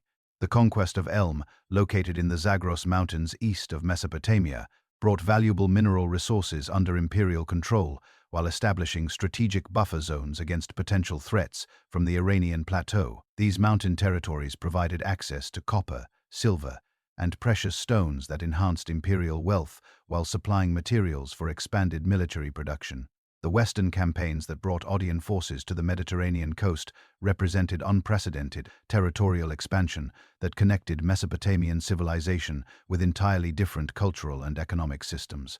The conquest of Mari, located on the Middle Euphrates, provided control over crucial trade routes linking Mesopotamia with Anatolia and the Levant. The subjugation of territories in modern Syria and southeastern Turkey extended imperial boundaries to regions that had never experienced direct Mesopotamian political control. These extended campaigns required sophisticated logistical planning and diplomatic coordination that pushed Odeon administrative capabilities to their limits. Supply lines extending hundreds of kilometers from the Mesopotamian heartland demanded careful management of transportation resources and strategic stockpiling of provisions at key locations.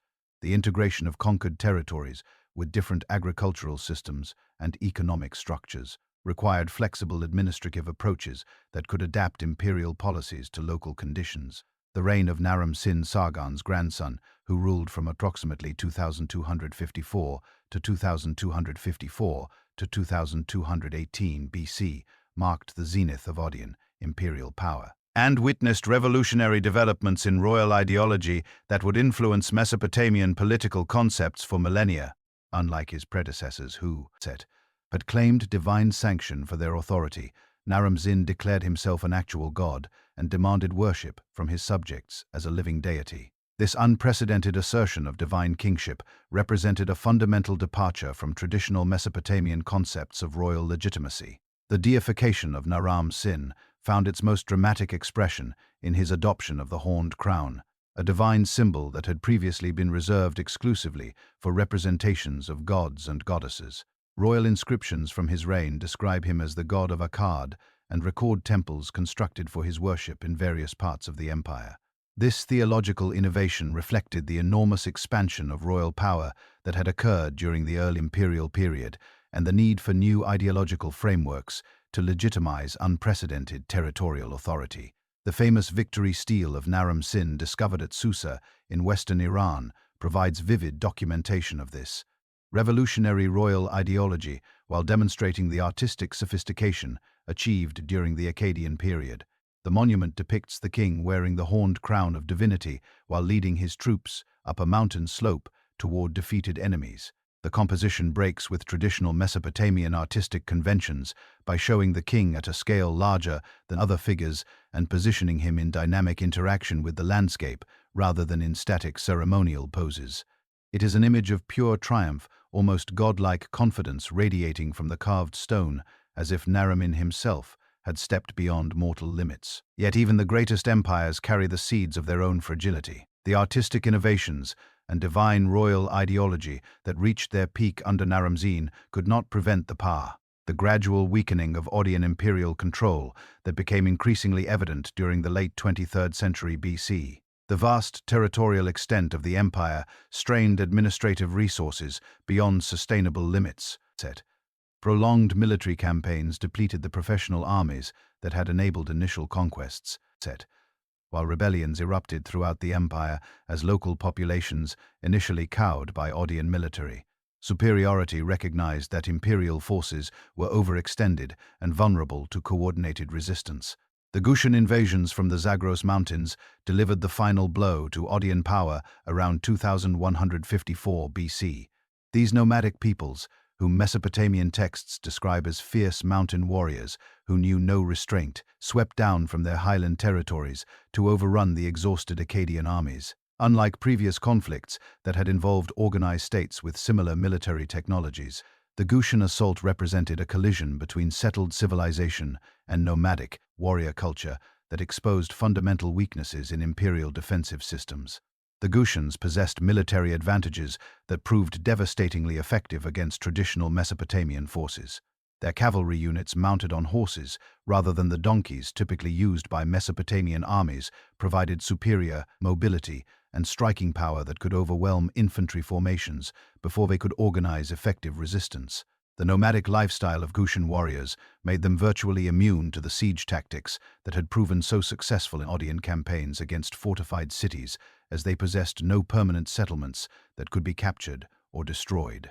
The collapse of centralized Ottoman authority created a political vacuum that persisted for nearly a century, during which various city-states attempted to establish regional dominance, while Gutian raiders continued to threaten settled populations throughout Mesopotamia. This period of fragmentation, known traditionally as the Dark Age of Mesopotamian history, witnessed the destruction of many urban centers and the abandonment of extensive agricultural territories that could no longer be defended against nomadic incursions.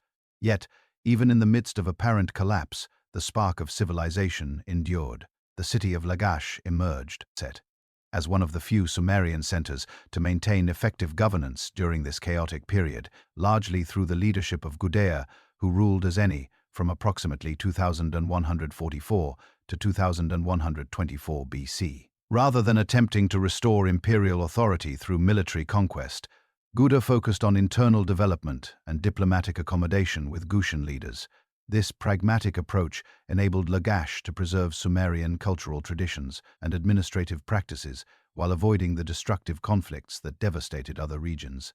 Guda's building programs at Lagash demonstrate the remarkable resilience of Sumerian civilization despite the broader political collapse. His reconstruction of the Temple of Ningisu incorporated architectural innovations that combined traditional Sumerian design principles with new decorative elements influenced by contact with foreign cultures. The temple complex featured elaborate sculptural programs that depicted the ruler in various ceremonial contexts, providing detailed visual records of Sumerian religious practices and royal ideology during this transitional period.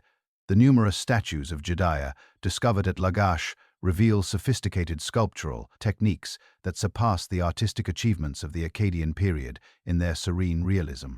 These works, carved from imported diorite stone, demonstrate mastery of hardstone carving that required specialized tools and techniques.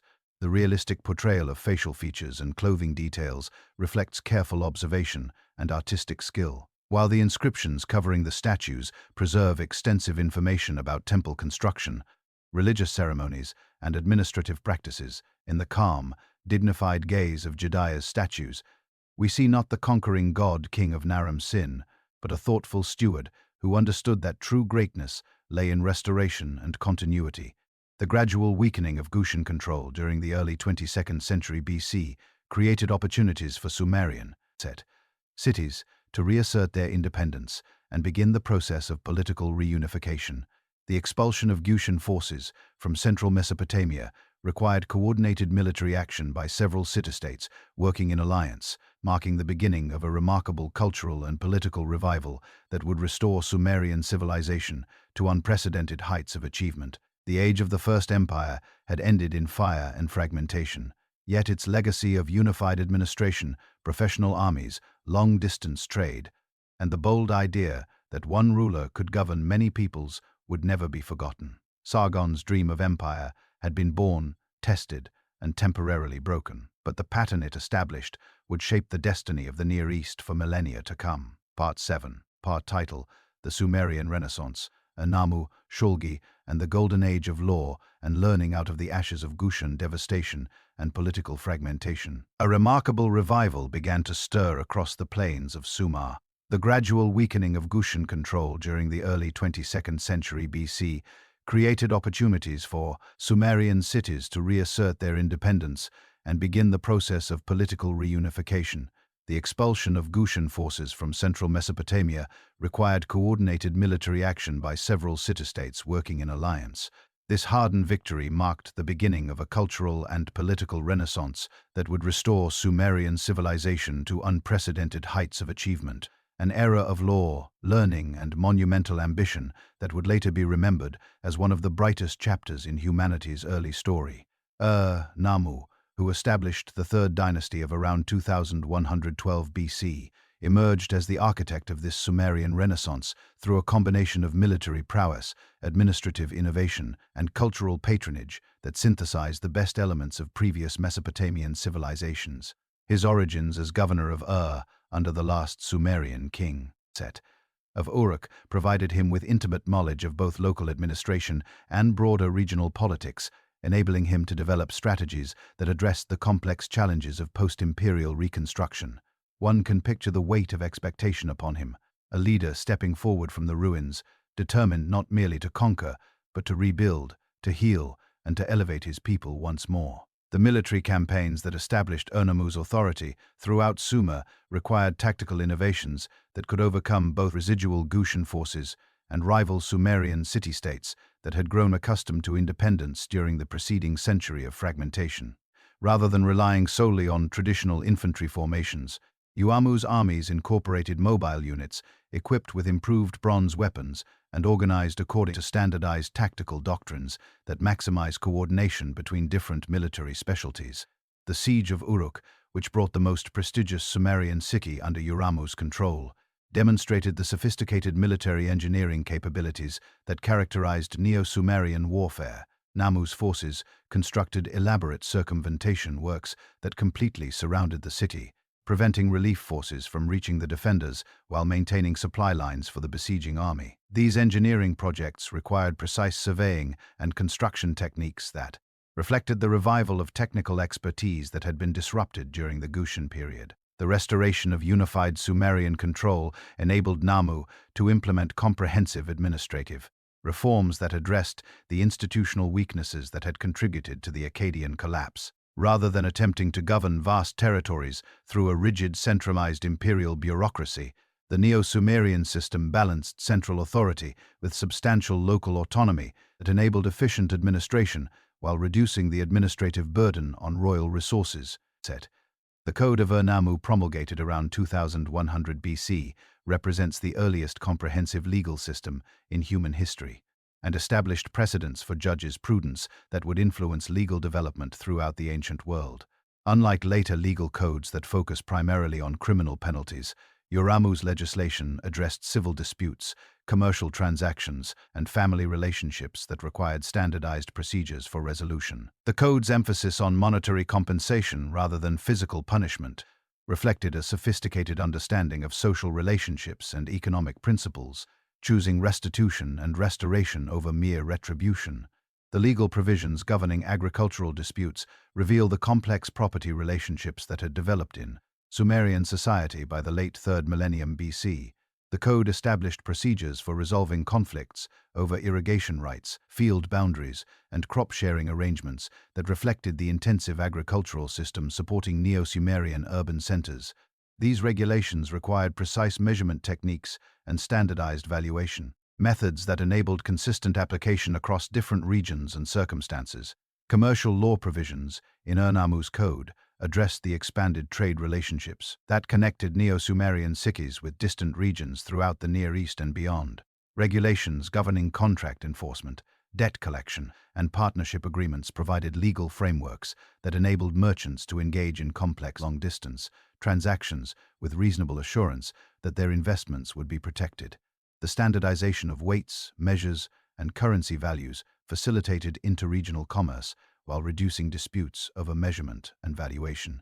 The code's family law provisions reflected the relatively high status of women in Neo-Sumerian society while establishing clear procedures for marriage, divorce, and inheritance that protected the interests of all family members. Women retained property rights after marriage and could initiate divorce proceedings under specified circumstances, indicating legal recognition of female agency that distinguishes Sumerian law from many later legal traditions.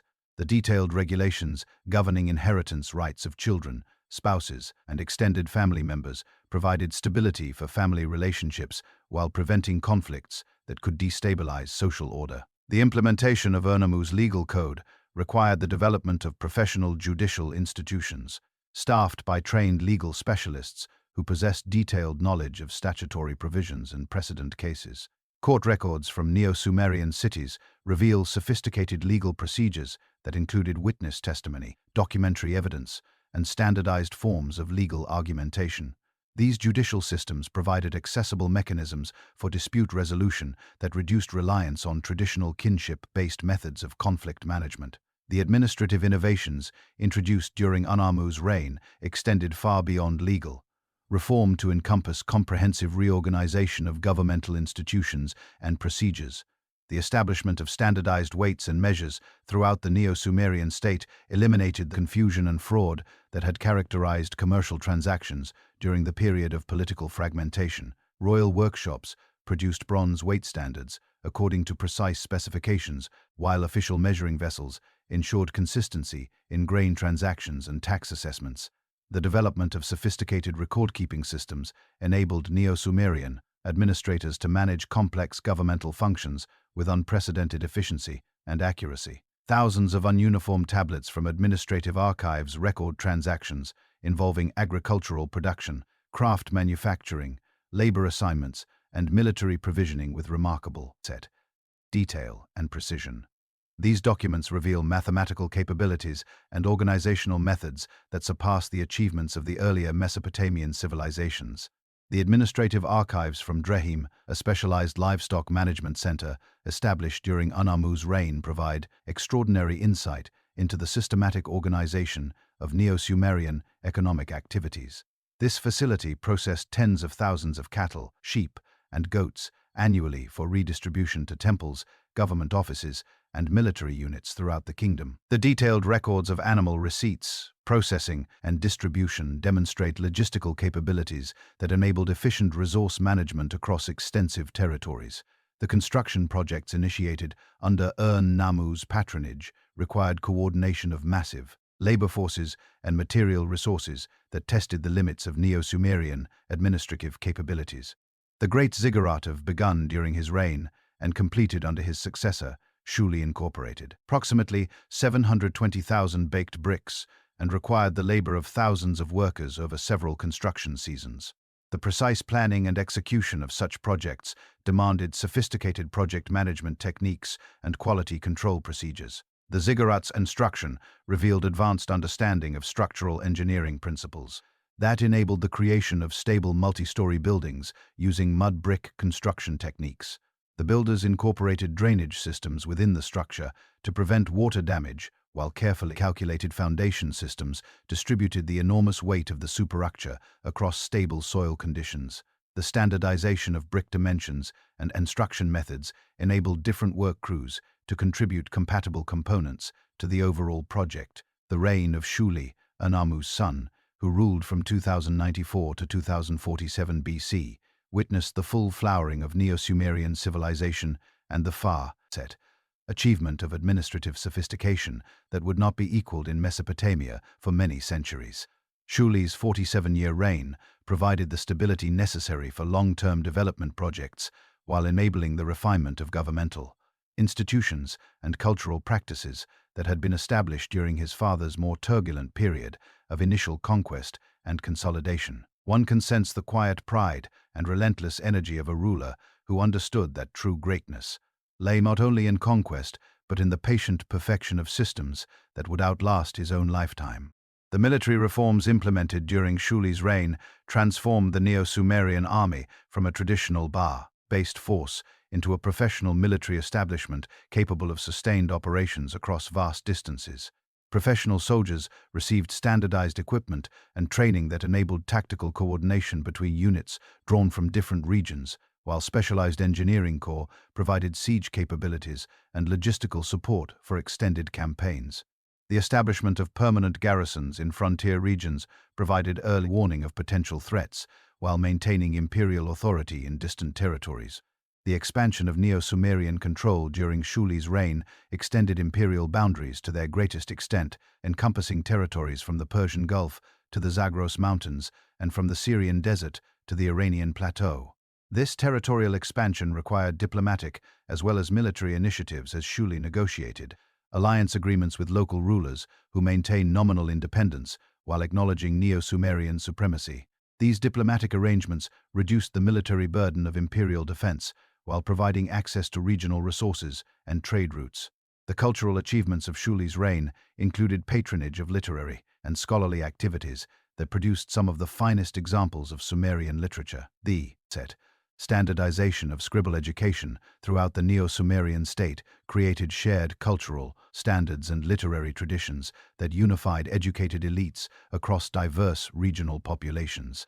Temple schools and palacemes developed curricula that combined traditional Sumerian texts with new compositions celebrating contemporary achievements and royal ideology. The Gilgamesh epic, which achieved its classic form during this period, represents the culmination of Mesopotamian literary development and demonstrates the sophisticated narrative techniques and thematic complexity that characterized Neo-Sumerian cultural achievements. The epic's exploration of themes, including friendship, mortality, and the relationship between civilization and nature, reflected the intellectual sophistication of Neo-Sumerian society, while preserving ancient cultural traditions in forms that would influence literature throughout subsequent history. Yet even this golden age carried within it the seeds of eventual decline. The administrative systems and cultural achievements that characterized Shuli's reign could not prevent the gradual erosion of Neo-Sumerian power that became increasingly evident during the final decades of the Third Dynasty. Of the enormous territorial extent of the empire strained resources beyond sustainable limits, while the professional military establishment that had enabled territorial expansion consumed ever larger portions of imperial revenue. Amorite nomadic groups from the Syrian desert began infiltrating Mesopotamian territories in increasing numbers, establishing settlements that challenged traditional patterns of urban control over agricultural resources. The Amorites possessed distinct cultural characteristics that distinguished them from both Sumerians and Odeons. Though they readily adopted aspects of Mesopotamian civilization while maintaining their tribal social organization and pastoral economic practices, these Semitic-speaking peoples had been present on the margins of Mesopotamian civilization for centuries, serving as traders, mercenaries, and seasonal laborers who moved between desert camps and urban centers according to economic opportunities and climatic conditions. Their gradual transition from nomadic to settled existence occurred through incremental processes of cultural adaptation rather than sudden conquest or displacement. The weakening of central authority during the reign of Ibersin, the last king of the Third Dynasty, of who ruled from 2028 to 2004 BC, created opportunities for ambitious Amorite leaders to establish independent principalities in regions that had previously acknowledged Neo-Sumerian supremacy. Unlike the Gutian invasions that had destroyed the Akkadian Empire through military conquest, the Amorite expansion occurred primarily through peaceful infiltration and gradual assumption of local authority as imperial control weakened.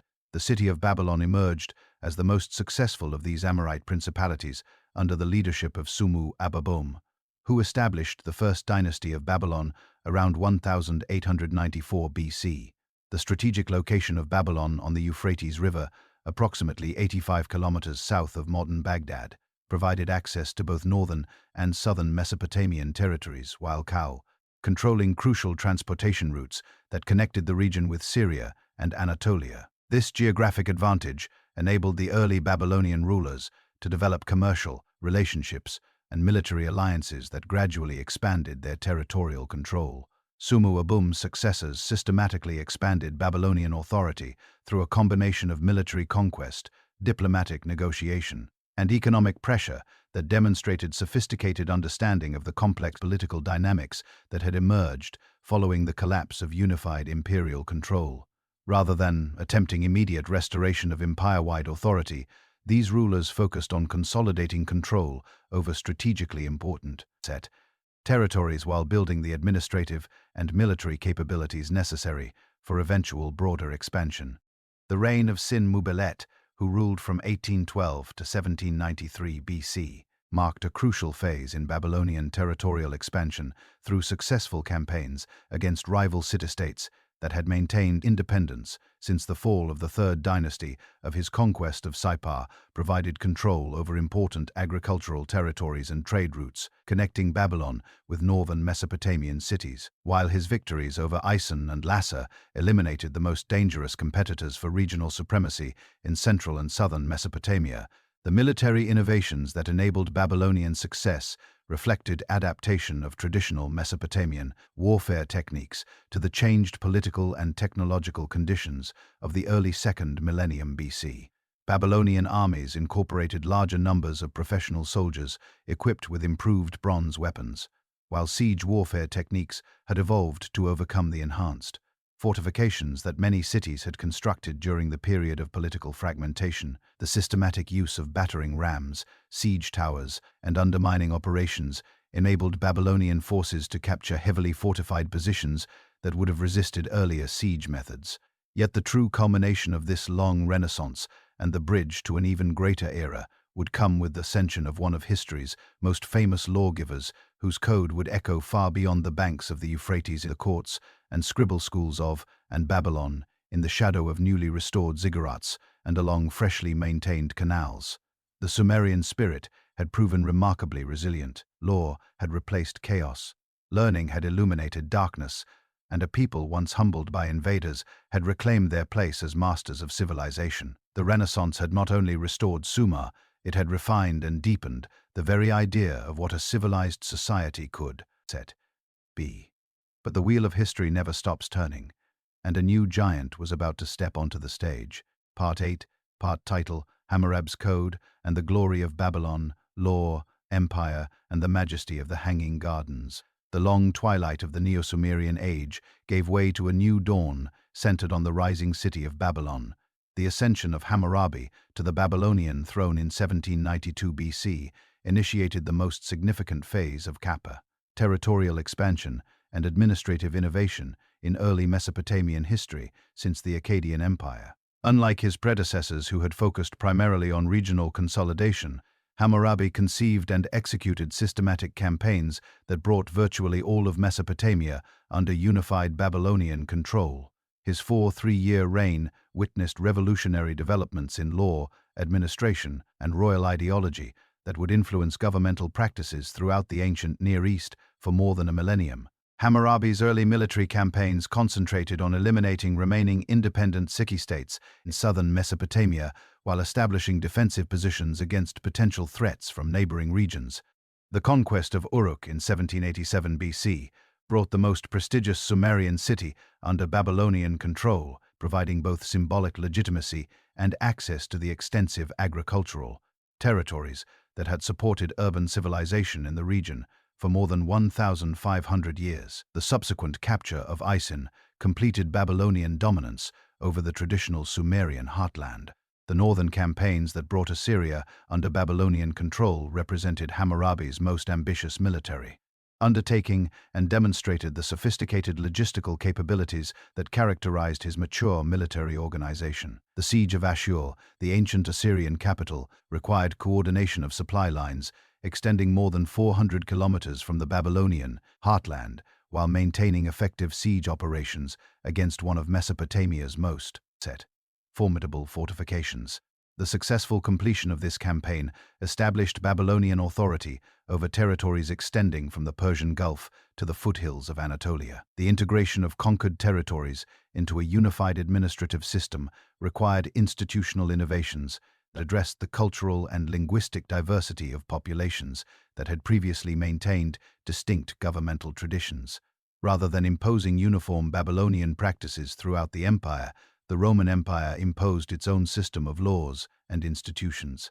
Hammurabi's administration adapted imperial policies to local conditions while maintaining central control over crucial functions, including taxation, military recruitment, and legal adjudication. The famous Code of Hammurabi, promulgated around 1750 BC, represents the most comprehensive and sophisticated legal system produced in the ancient world and established jurisprudential principles that continue to influence modern legal thinking. The Code's 282 laws addressed virtually every aspect of social and economic relationships, providing standardized procedures for resolving disputes while establishing clear penalties for various categories of offenses. Unlike earlier legal codes that had focused primarily on specific types of cases, Hammurabi's legislation attempted to create comprehensive frameworks for legal decision-making that could be applied consistently throughout the diverse territories of the Babylonian Empire. The code's organizational structure reflected sophisticated understanding of legal principles and social relationships that enabled systematic treatment of complex jurisprudence issues. The laws were arranged in logical categories that progressed from general principles governing royal authority and religious obligations to specific regulations addressing commercial transactions, property rights, family relationships, and criminal penalties. This systematic organization enabled legal professionals to locate relevant provisions quickly while ensuring comprehensive coverage of potential dispute categories.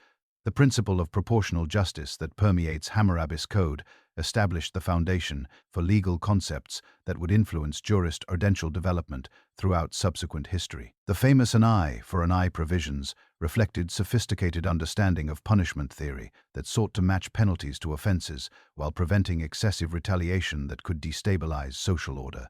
However, the code's actual application of this principle varied according to the social status of the involved parties, with different penalties prescribed for offenses involving nobles, commoners, and slaves, revealing both the quest for fairness and the realities of a stratified society. The commercial law sections of Hammurabi's code addressed the complex economic relationships that had developed in Mesopotamian urban civilization, providing legal frameworks for various types of business transactions and commercial disputes. Detailed regulations governing contracts, partnerships, loans, and property transfers created predictable legal environments that facilitated long-distance trade and commercial investment. The standardization of interest rates, debt collection procedures, and bankruptcy regulations provided stability for economic relationships while protecting both creditors and debtors from exploitation. The code's treatment of agricultural relationships reflected the crucial importance of farming and irrigation management in Mesopotamian society, while addressing the complex property rights and labor arrangements that had evolved over centuries of intensive cultivation. Regulations governing field rental, sharecropping agreements, and irrigation maintenance established clear responsibilities for landowners, tenants, and agricultural workers while providing mechanisms for resolving disputes over crop shares, water rights, and land boundaries. Family law provisions in Hammurabi's code established comprehensive frameworks for marriage, divorce, inheritance, and child custody that balanced individual rights with social stability concerns. The code recognized various forms of marriage arrangements while establishing clear procedures for property division and child support in cases of divorce. Women retained significant legal rights, including the ability to own property, conduct business transactions, and initiate legal proceedings, though their legal status remained subordinate to male family members in many contexts. The criminal law sections of the code established detailed penalties for various categories of offenses while incorporating principles of evidence, evaluation, and judicial procedure that ensured fair treatment for accused individuals. The code distinguished between intentional and accidental harm, provided different penalties for crimes committed against different social classes, and established procedures for witness testimony and oath-taking that reduced the likelihood of false accusations and wrongful convictions. The implementation of Hammurabi's legal code required the development of professional judicial institutions, staffed by trained legal specialists who possessed detailed knowledge of statutory provisions and legal precedents.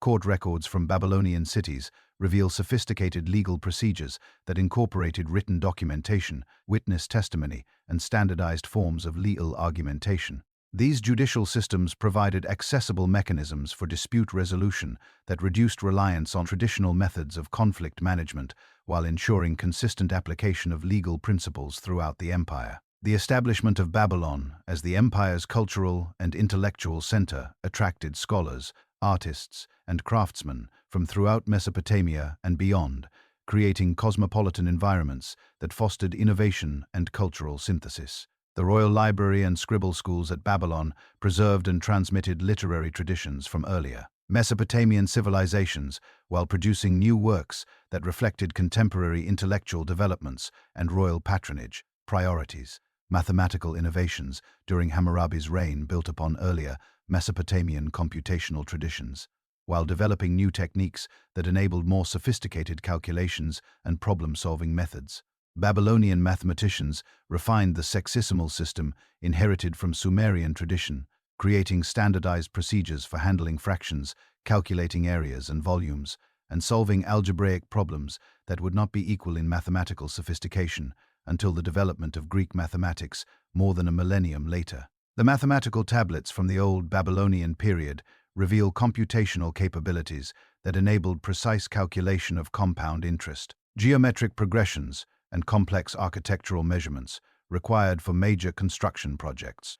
These mathematical techniques had practical applications in commercial transactions, agricultural planning, and engineering projects that supported the administrative and economic functions of imperial governance.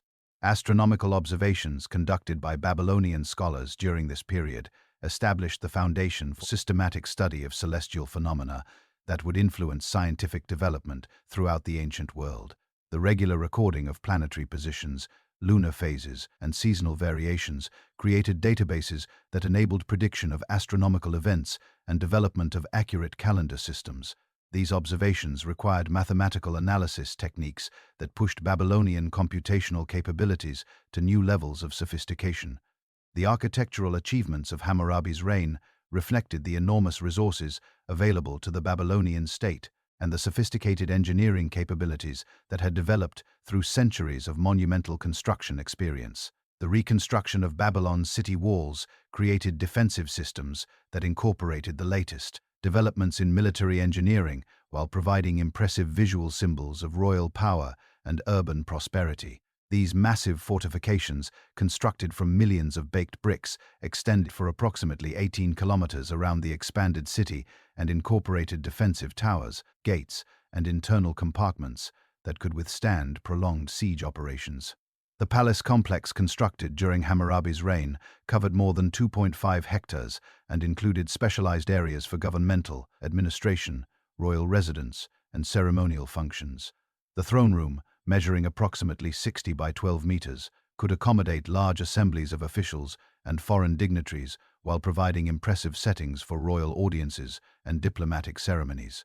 Adjacent administrative quarters housed the extensive bureaucratic apparatus required for imperial governance, including archives, treasuries, and offices for various governmental departments.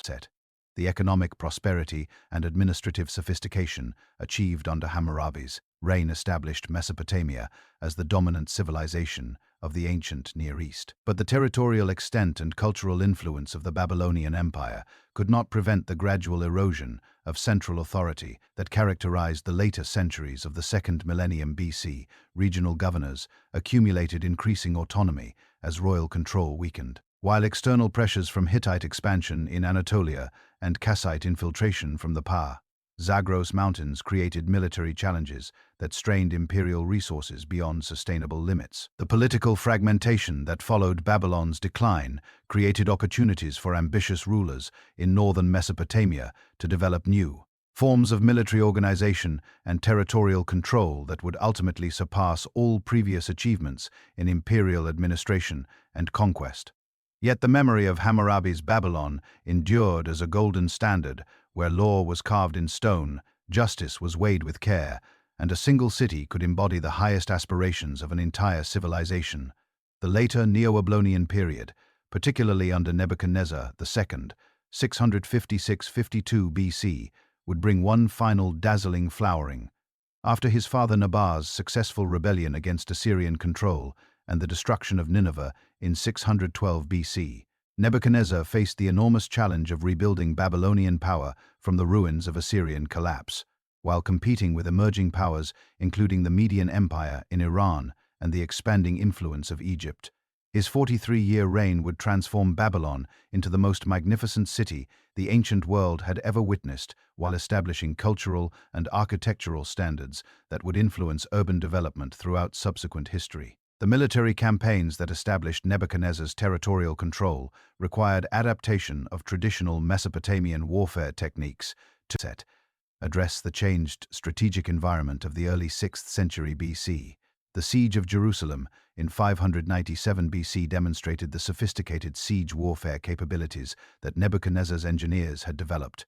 The Babylonian forces constructed elaborate circumvallation works that completely surrounded the Datus city while maintaining supply lines extending more than 800 kilometers from the Mesopotamian heartland. The deportation of the Jewish population following Jerusalem's capture implemented population management policies that reflected Nebuchadnezzar's sophisticated understanding of imperial administration and social control. The famous Babylonian captivity that resulted from these deportation policies created unprecedented opportunities for cultural exchange and intellectual development that would profoundly influence both Mesopotamian civilization and the subsequent development of Judaism. Jewish scholars in Babylonian exile encountered mathematical, astronomical, and literary traditions that had been accumulating in Mesopotamian cities for more than 2 millennia, creating opportunities for intellectual synthesis that enhanced both traditions. The construction projects initiated under Nebuchadnezzar's patronage produced architectural achievements that would be remembered throughout subsequent history. The reconstruction of Babylon's city walls created defensive systems of breathtaking scale. The famous Ishtar Gate, completed during Nebuchadnezzar's reign, exemplified the artistic and architectural sophistication that characterized late Mesopotamian civilization. Its construction required approximately 575 glazed brick reliefs depicting dragons, bulls, and other symbolic animals arranged in sophisticated compositional patterns that created stunning visual effects through their brilliant blue, yellow, and white coloration. The glazing techniques employed in these decorations represented the culmination of ceramic technology that had been developing in Mesopotamian workshops. For centuries, the processional way that connected the Ishtar Gate to the city's ceremonial center represented one of the most ambitious urban planning projects in ancient history, creating a magnificent boulevard that showcased Babylonian artistic achievements while providing impressive settings for religious festivals and royal ceremonies. The legendary Hanging Gardens of Babylon, described by ancient authors as one of the 7 wonders of the ancient world, may have represented the most ambitious horticultural project ever attempted in the ancient Near East. Classical sources describe elaborate terrace gardens supported by massive stone arches and irrigated through sophisticated hydraulic systems that lifted water from the Euphrates River to elevated planting areas. Whether fully historical or partly legendary, the very idea of such gardens captures the ambition and engineering genius of a civilization that refused to accept the limits of its environment. In the gleaming streets of Nebuchadnezzar's Babylon, with its towering walls, majestic gates, and gardens that seemed to float between heaven and earth, Mesopotamia reached its final radiant peak as an independent power. Law had been perfected. Cities had been made magnificent, and the accumulated wisdom of 3 millennia shone brightly before the gathering shadows of new empires on the horizon. The story of the land between the rivers was not yet over, but its greatest chapters as a sovereign civilization were drawing to a close, leaving behind a legacy that would forever shape the course of human history. The political fragmentation that followed the decline of Hammurabi's Babylon and the later Neo-Babylonian splendor created opportunities for ambitious rulers in northern Mesopotamia to develop new forms of military organization and territorial control. The city of Ashur, strategically positioned on the Tigris River, approximately 350 kilometers north of Babylon, emerged as the center of this revolutionary transformation in military and political organization. The Assyrians had maintained their distinct cultural identity throughout centuries of Babylonian dominance, preserving traditional institutions and religious practices while adapting Mesopotamian administrative techniques to their particular geographic and demographic circumstances.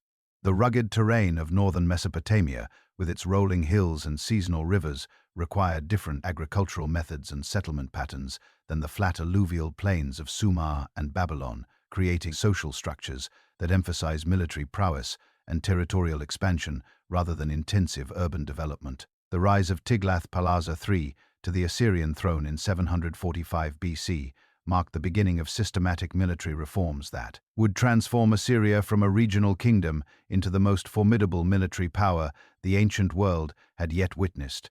Unlike his predecessors who had relied on traditional levy systems and seasonal campaigns, Tiglath-Pileser conceived and implemented a comprehensive reorganization of Assyrian military institutions that created professional standing armies capable of sustained operations across vast distances.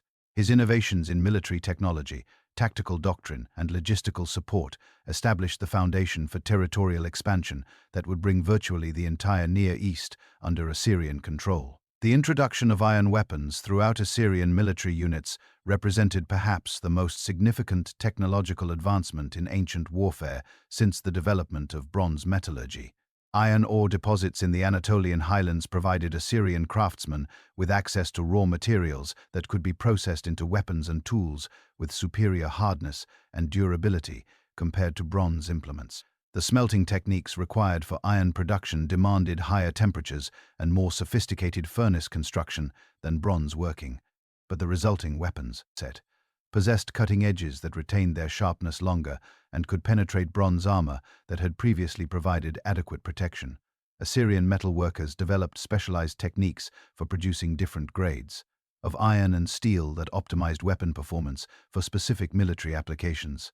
Sword blades incorporated carbon-rich steel edges welded to soft iron cores, creating weapons that combined flexibility with cutting power. Spearheads featured reinforced socket construction that prevented breakage during combat, while arrowheads were mass-produced according to standardized specifications that ensured consistent performance and simplified logistics. The systematic application of iron technology to military equipment provided Assyrian forces with decisive advantages over enemies who continued to rely on bronze weapons and traditional manufacturing methods. The development of sophisticated siege engines under Tiglath-Pileser III revolutionized ancient warfare by enabling systematic reduction of fortified positions that had previously been considered impregnable. Assyrian engineers constructed massive battering rams mounted on wheeled platforms and protected by bronze-plated roofs that could withstand defensive fire while delivering devastating impacts against city walls.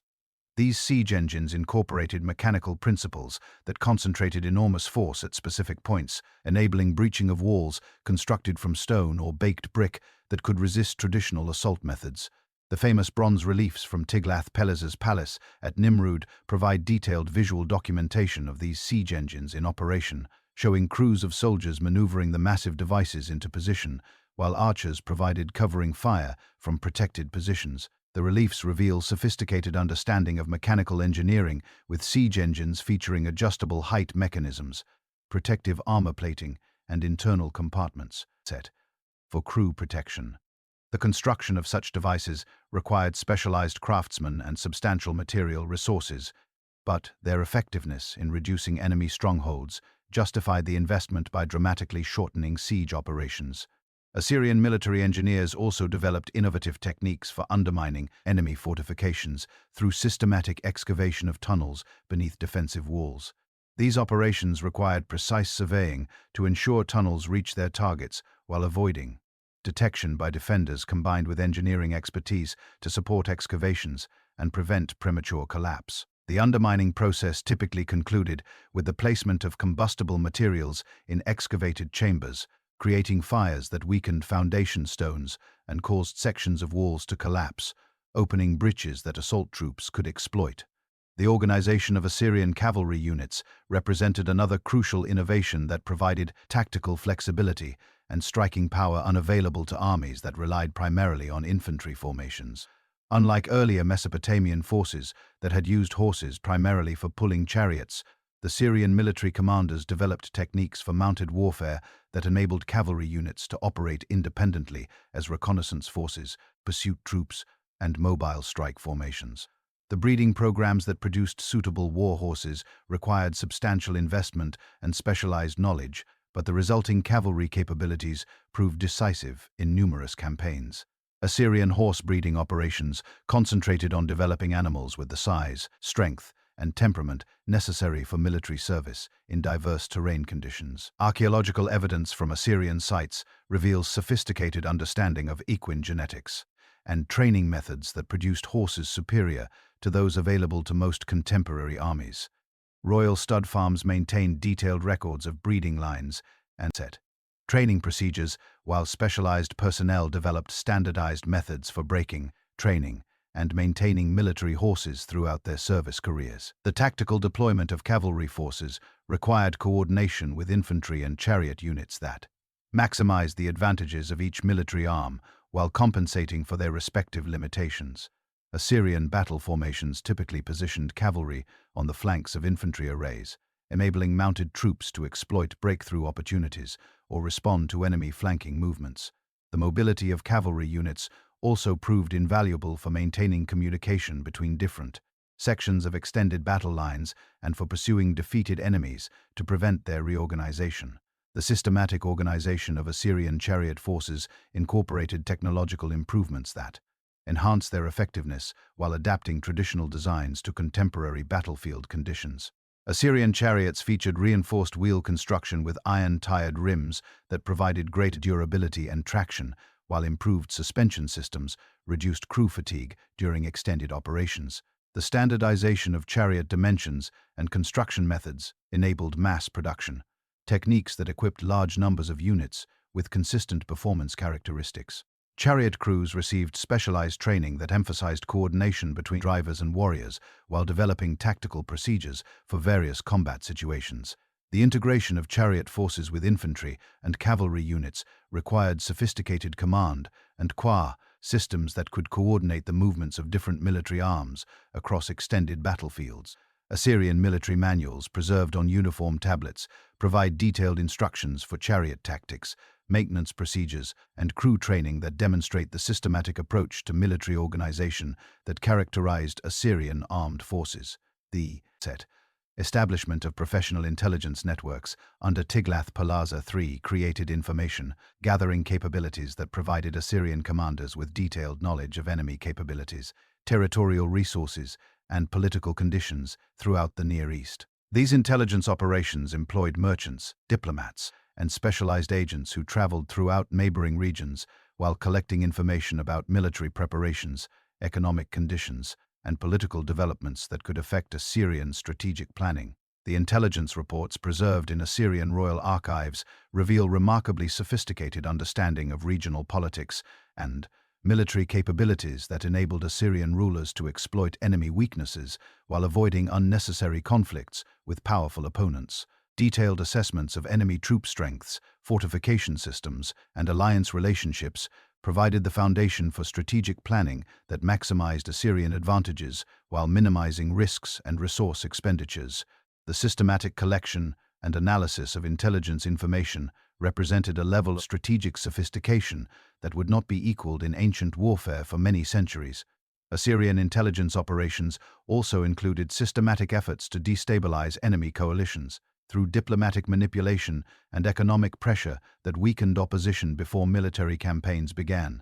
These activities involved complex negotiations with local rulers, tribal leaders, and merchant groups that could provide support or neutrality during Assyrian operations. The coordination of military, diplomatic, and economic pressure created multiple leverage points that enabled Assyrian commanders to achieve strategic objectives with reduced reliance on purely military solutions. The reign of Sargon II, who ruled from 722 to 705 BC, witnessed the full implementation of military innovations initiated under Tiglath-Pileser III, while extending Assyrian territorial control to unprecedented limits. Sargon's systematic campaigns against the Kingdom of Israel, the Phrygian territories in Anatolia, and the Eurasian strongholds in the Armenian highlands demonstrated the effectiveness of reformed Assyrian military institutions while establishing imperial boundaries that encompassed virtually all significant population centers and trade routes in the Near East. The siege and destruction of Samaria in 722 BC exemplified the devastating effectiveness of Assyrian siege warfare techniques while implementing deportation policies that would become characteristic features of imperial administration. The 3-year siege required sustained logistical support for large military forces while coordinating multiple assault methods that eventually overwhelmed the city's defensive systems. The systematic deportation of the Israelite population following the city's capture eliminated potential centers of resistance while providing skilled workers and soldiers for other regions of the empire. Assyrian deportation policies represented sophisticated understanding of population management and social control that addressed the challenges of governing diverse ethnic and cultural groups across vast territorial expanses. Rather than attempting to eliminate conquered populations, Assyrian administrators relocated skilled craftsmen, agricultural workers, and administrative personnel to regions where their expertise could contribute to imperial economic development, while removing them from familiar territories where they might organize resistance movements.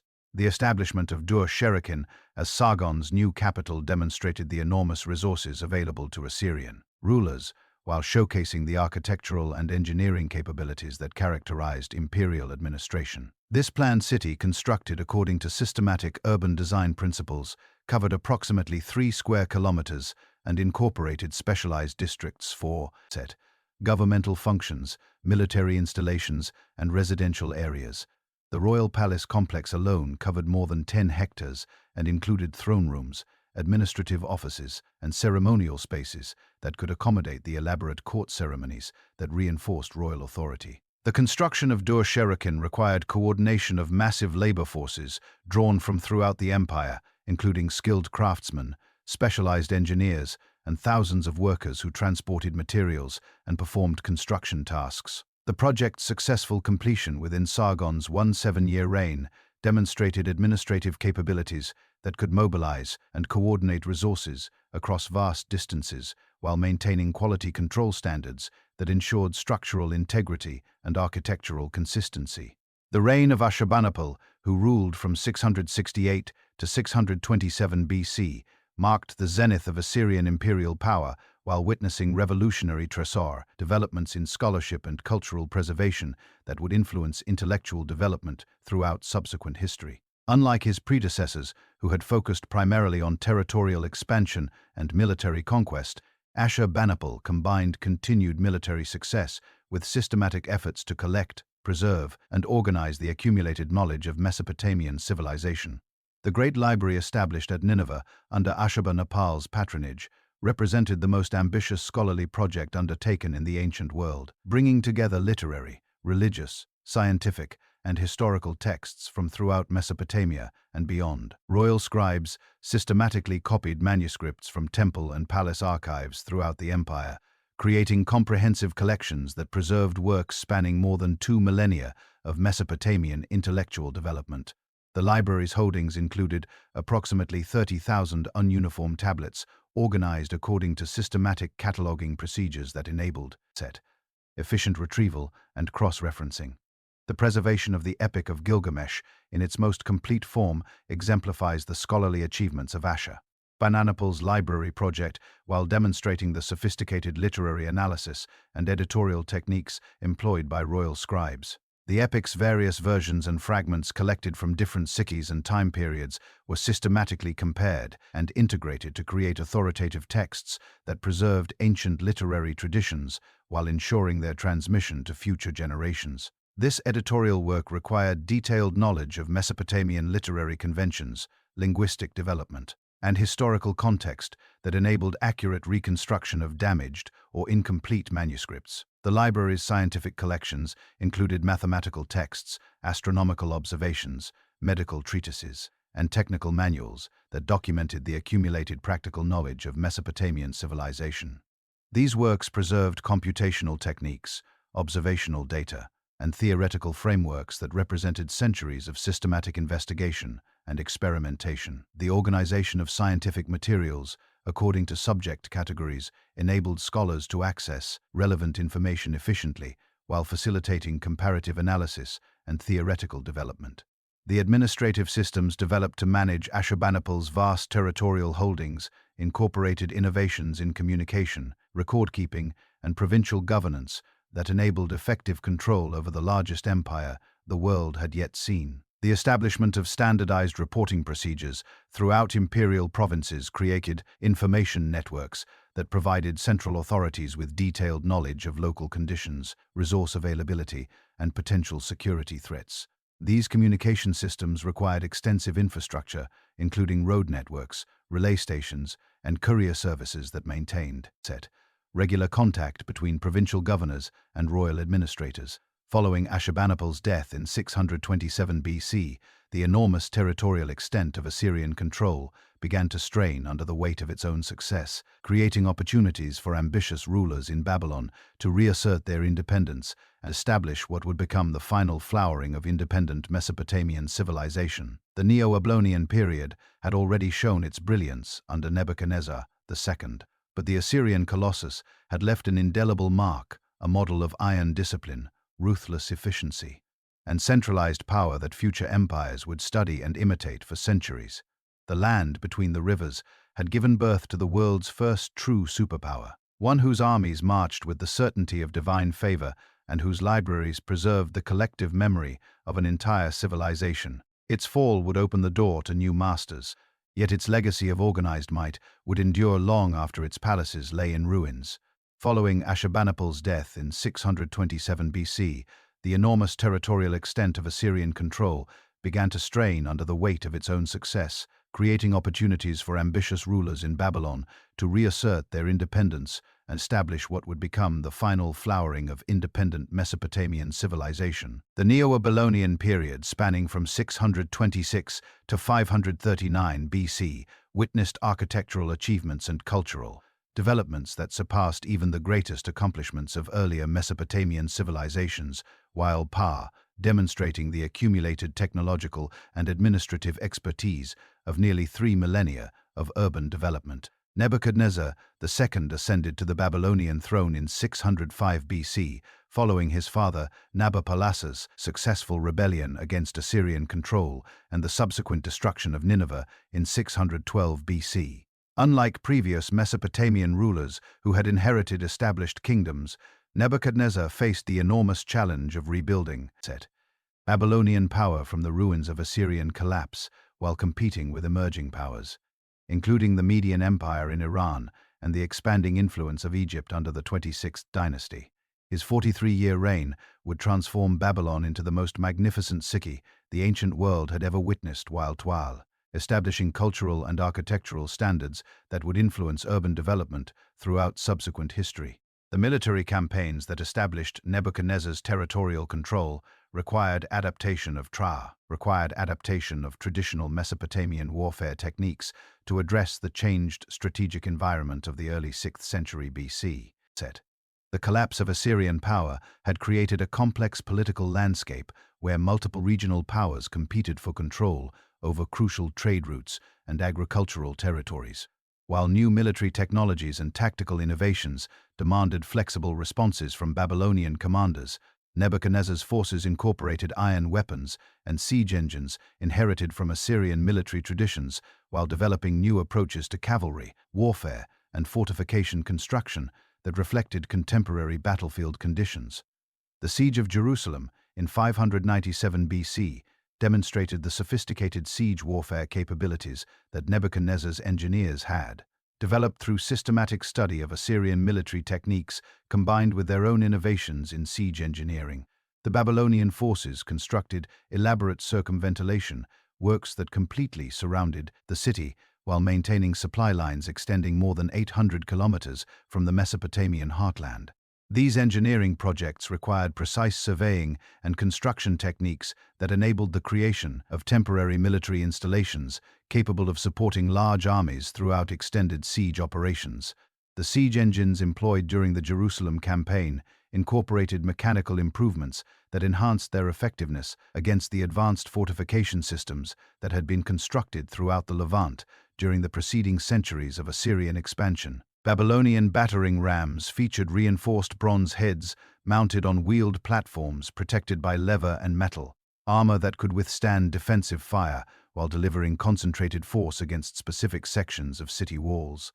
The systematic application of these siege techniques, combined with diplomatic pressure and economic blockade, eventually forced Jerusalem's surrender without the massive destruction that had characterized many Assyrian siege operations.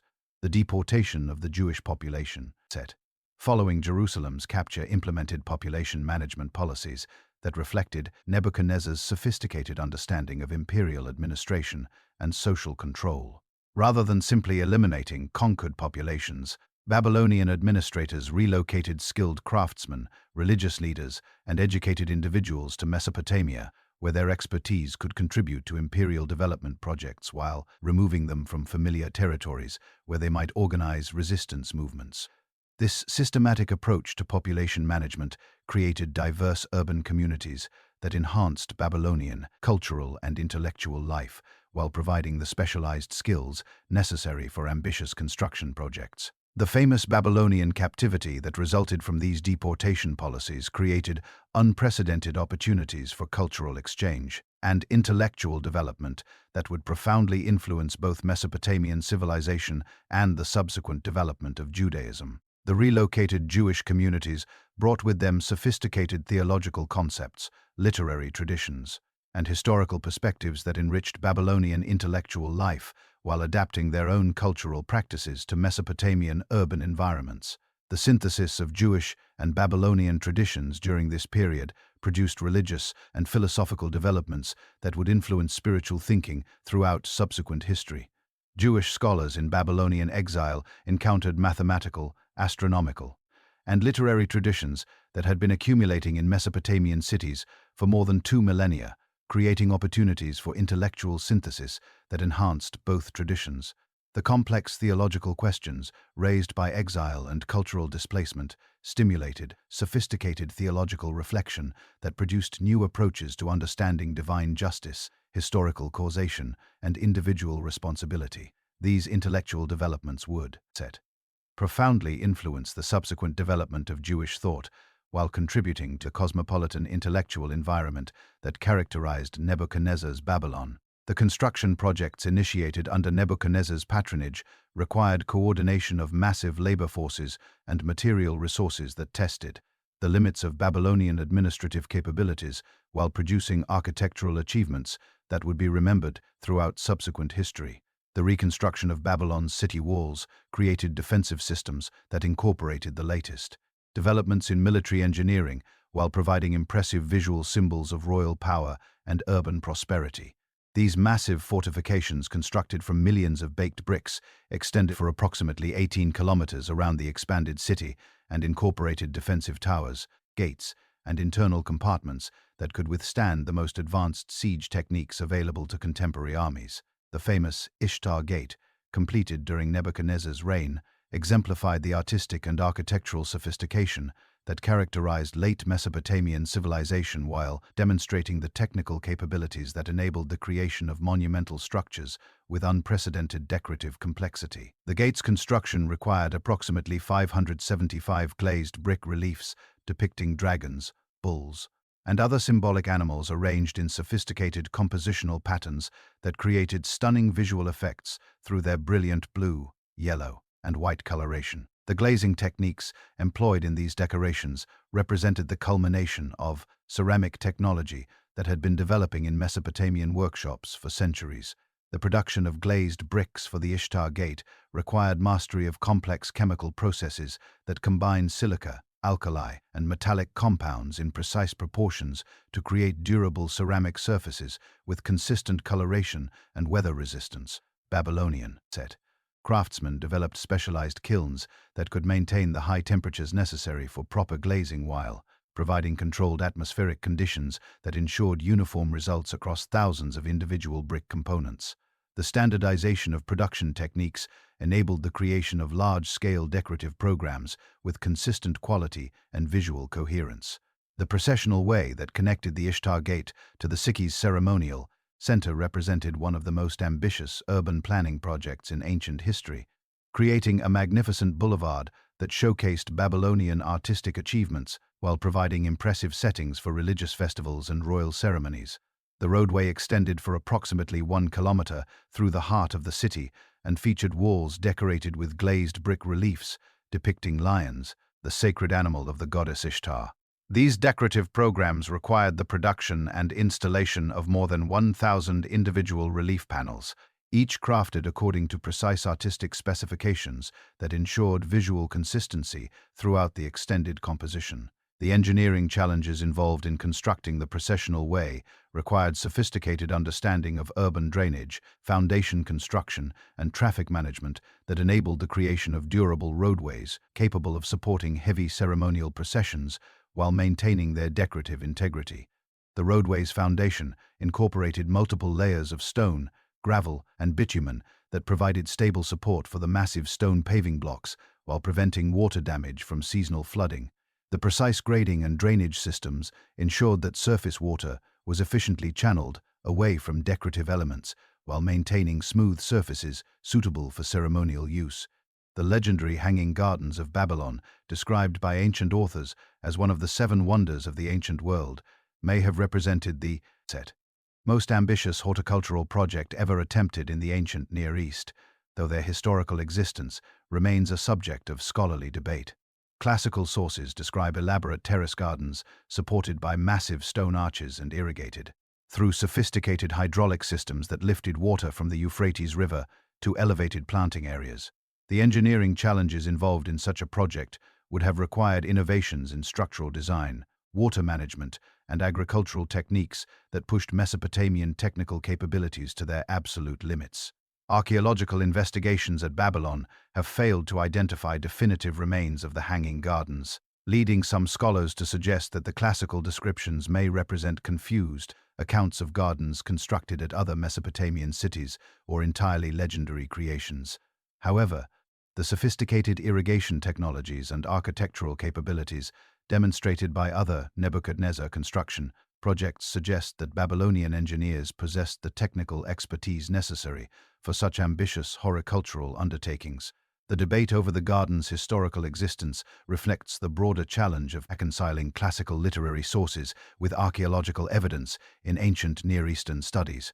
The astronomical and mathematical achievements of Neo-Babylonian scholars represented the culmination of scientific traditions that had been developing in Mesopotamian cities since the early urban period.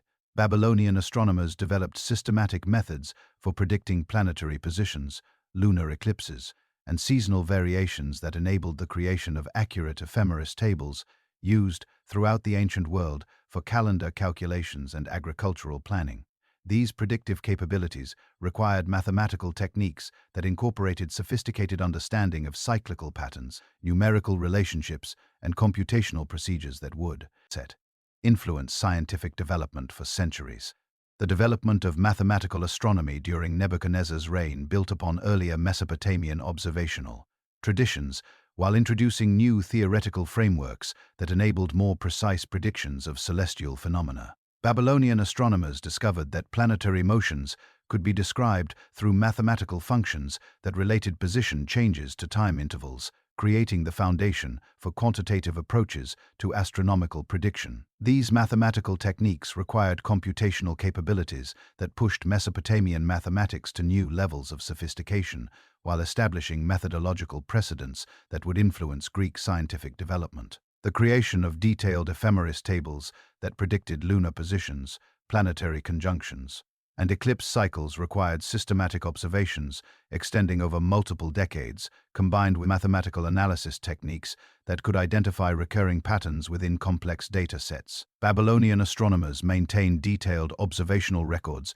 that documented celestial phenomena with remarkable precision, creating databases that enabled statistical analysis and pattern recognition. These observational programs required institutional continuity and resource allocation that demonstrated the high value placed on astronomical knowledge by Neo-Babylonian rulers. The practical applications of Babylonian astronomical knowledge extended far beyond academic interest to encompass religious, agricultural, and administrative functions that were essential for effective governance of complex urban societies. Accurate calendar systems enabled coordination of religious festivals, agricultural activities, and administrative procedures according to predictable temporal frameworks that enhance social organization and economic efficiency. The ability to predict eclipses and other unusual celestial events provided religious authorities with powerful tools for maintaining their spiritual authority while demonstrating divine favor for royal policies.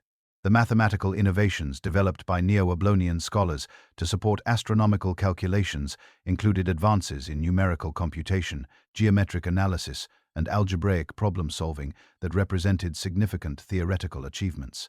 Babylonian mathematicians developed techniques for calculating square roots, solving quadratic equations, and analyzing geometric relationships that would not be surpassed in mathematical sophistication until the development of Greek theoretical mathematics several centuries later. These computational capabilities had practical applications in engineering, architecture, and commercial calculations that supported the complex economic and administrative activities of imperial governance.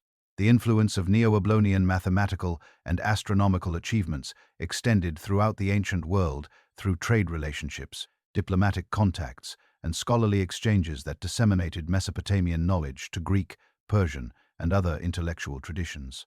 Greek philosophers and mathematicians acknowledged their debt to Babylonian sources while adapting Mesopotamian techniques to their own theoretical frameworks and cultural contexts.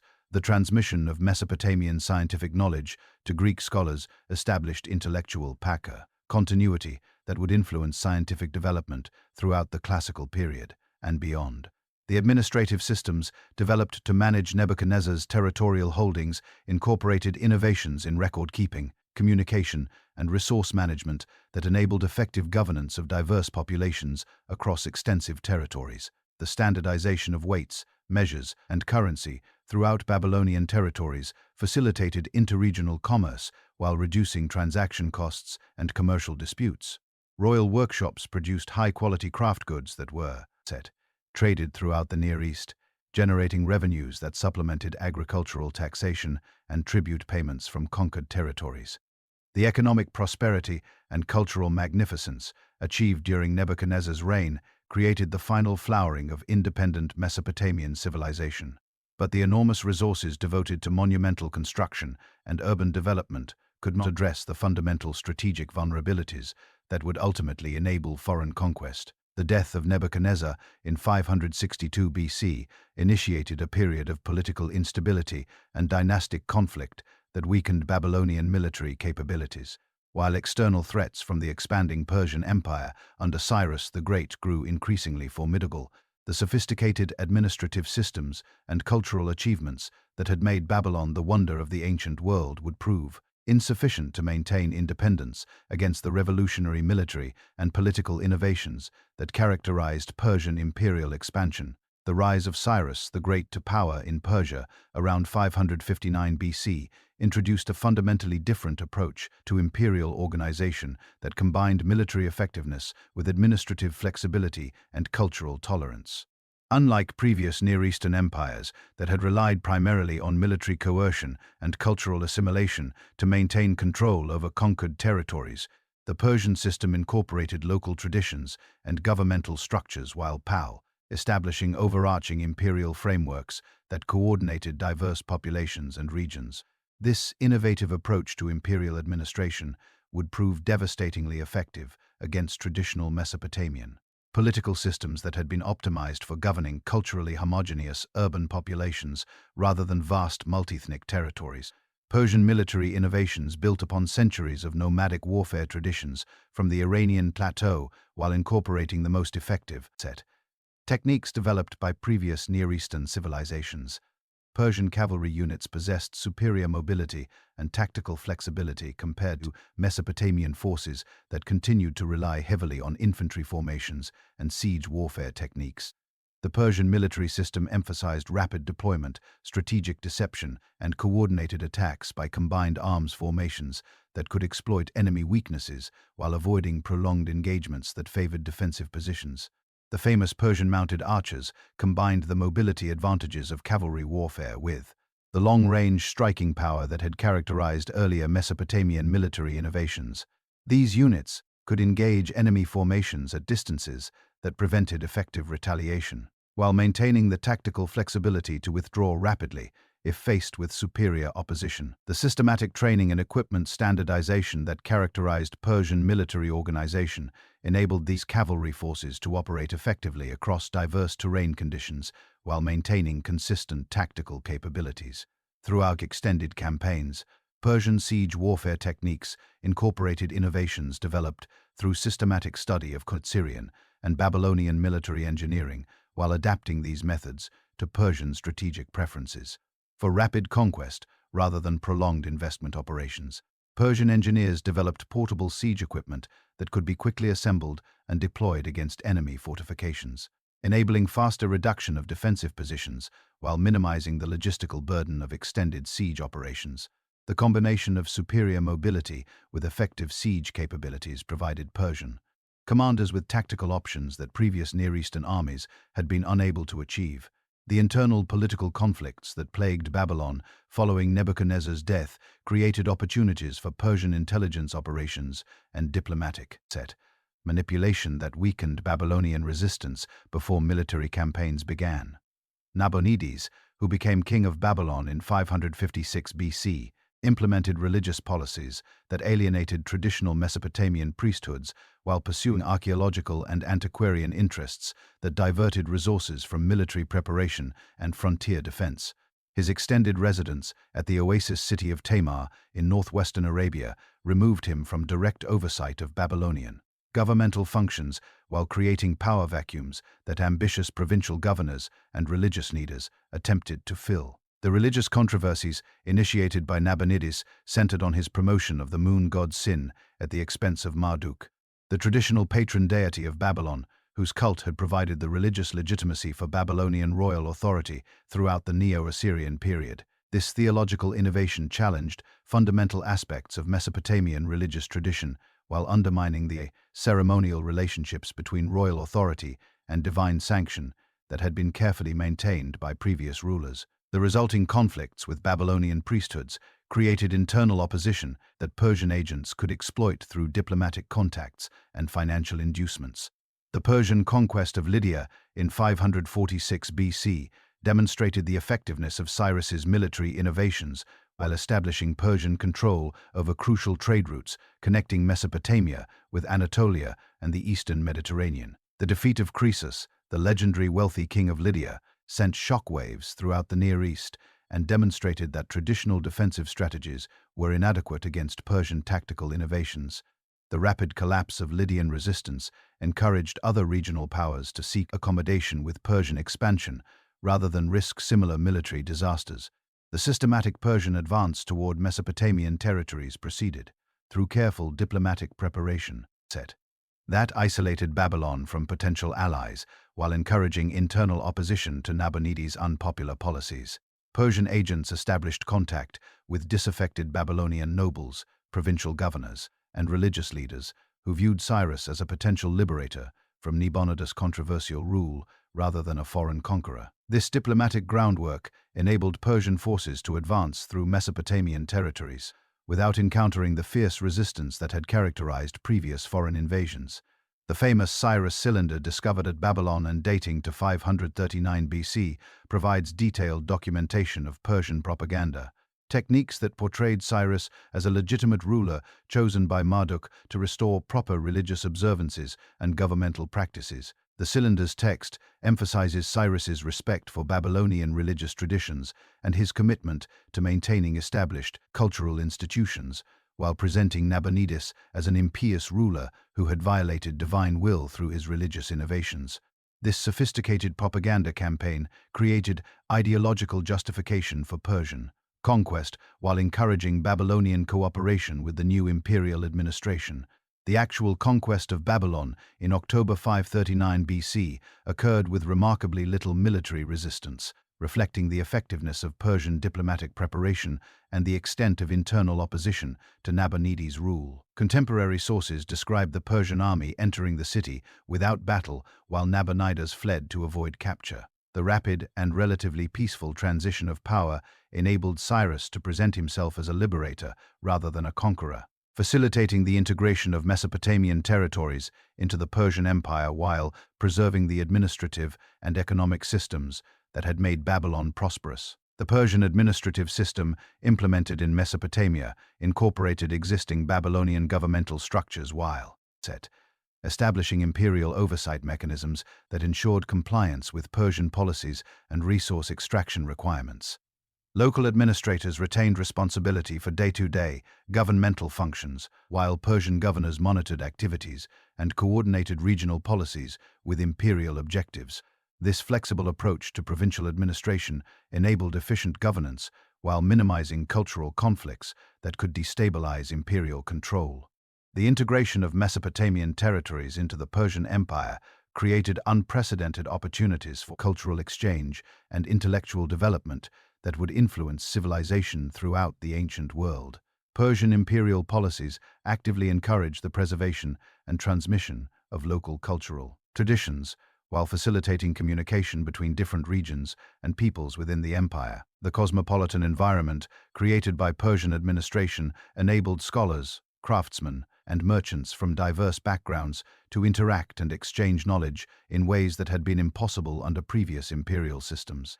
In the final moments of independent Mesopotamian sovereignty, the land between the rivers had shone with one last unforgettable brilliance. Its cities gleamed, its laws endured, its gardens astonished the world, and its scholars still reach for the stars.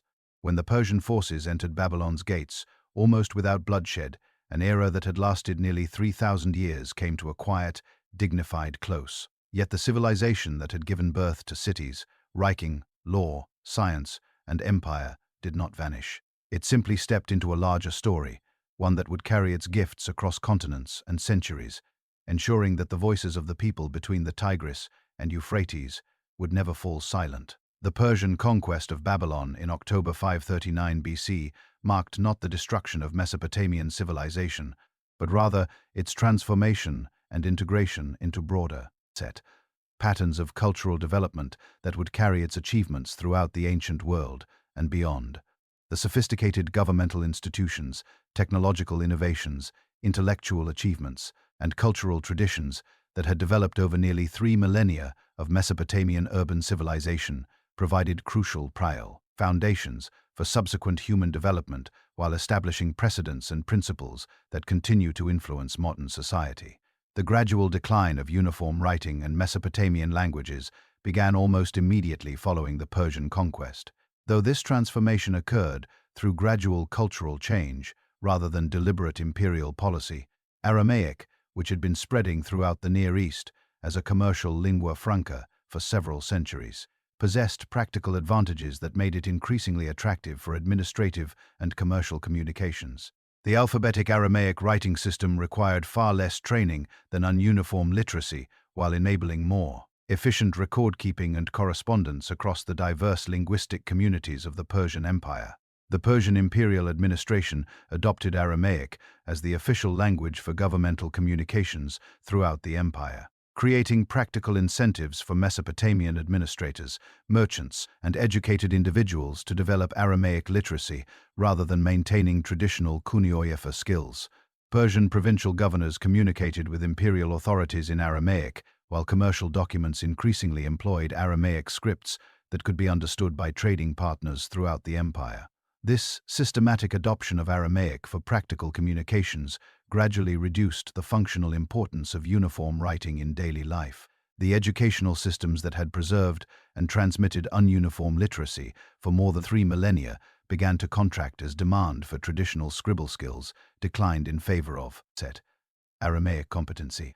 Temple schools continued to maintain cuneiform traditions for religious purposes, but the career opportunities that had previously motivated young men to invest years in mastering complex, ununiform writing systems were increasingly available to those with Aramaic skills instead. The economic incentives that had sustained CUNI from education gradually shifted toward alphabetic literacy that provided greater practical utility in the Persian imperial context.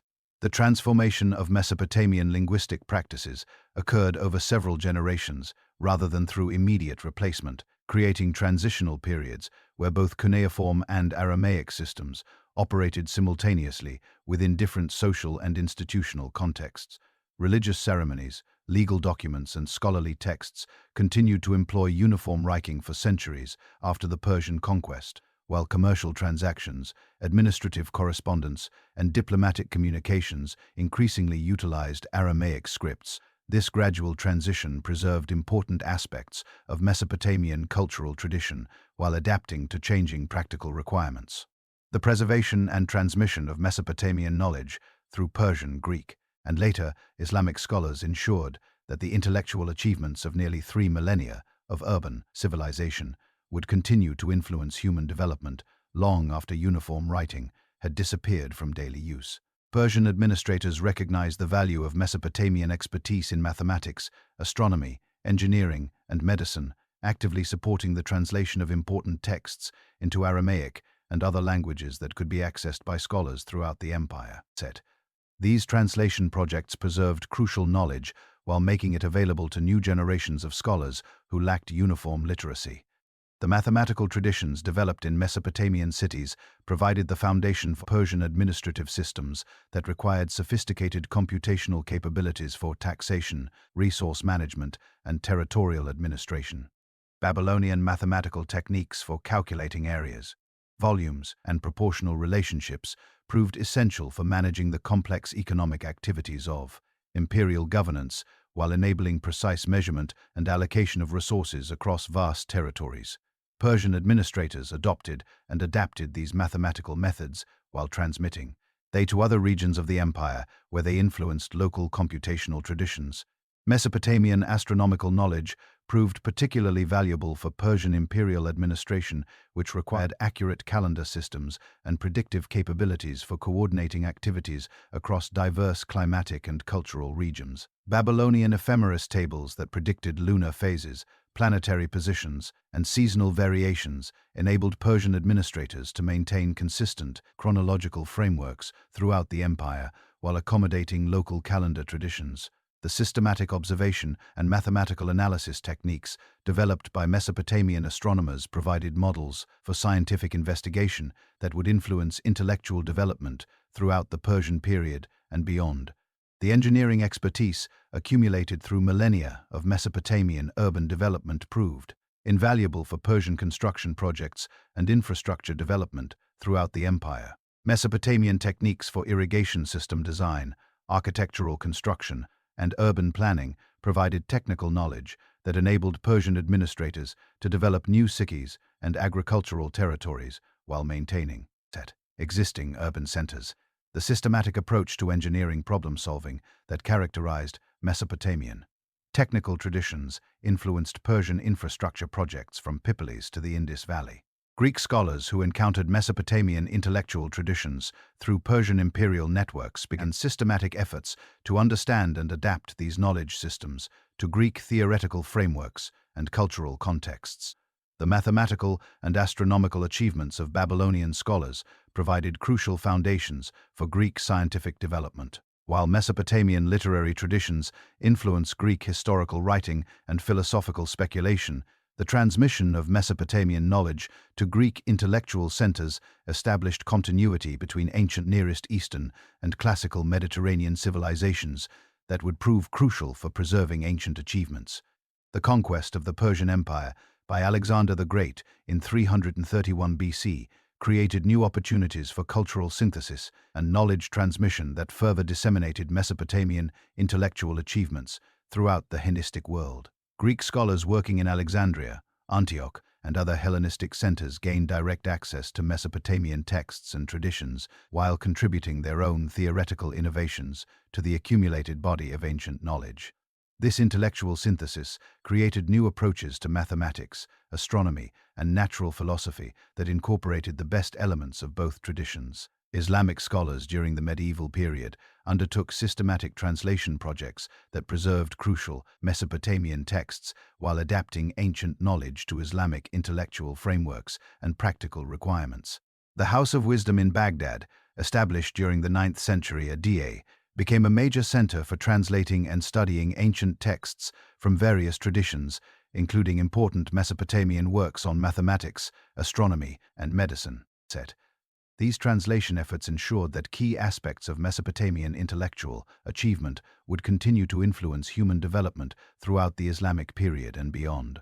The lasting legacy of Mesopotamian civilization in law, government, literature, science, and religion continues to influence modern society through multiple transmission pathways that connect contemporary institutions and practices to ancient precedents. The legal principles established in early Mesopotamian law codes provided foundational concepts for jurist credential development throughout subsequent history. While governmental institutions first developed in Mesopotamian city-states, established precedents for administrative organization and political authority that continue to influence modern governmental systems. The literary achievements of Mesopotamian civilization, particularly the Epic of Gilgamesh and other narrative traditions, established fundamental themes and storytelling techniques that continue to influence world literature. The exploration of universal human experiences, including friendship, mortality, and the relationship between civilization and nature that characterized Mesopotamian literary works, provided models for literary expression that transcended cultural and temporal boundaries.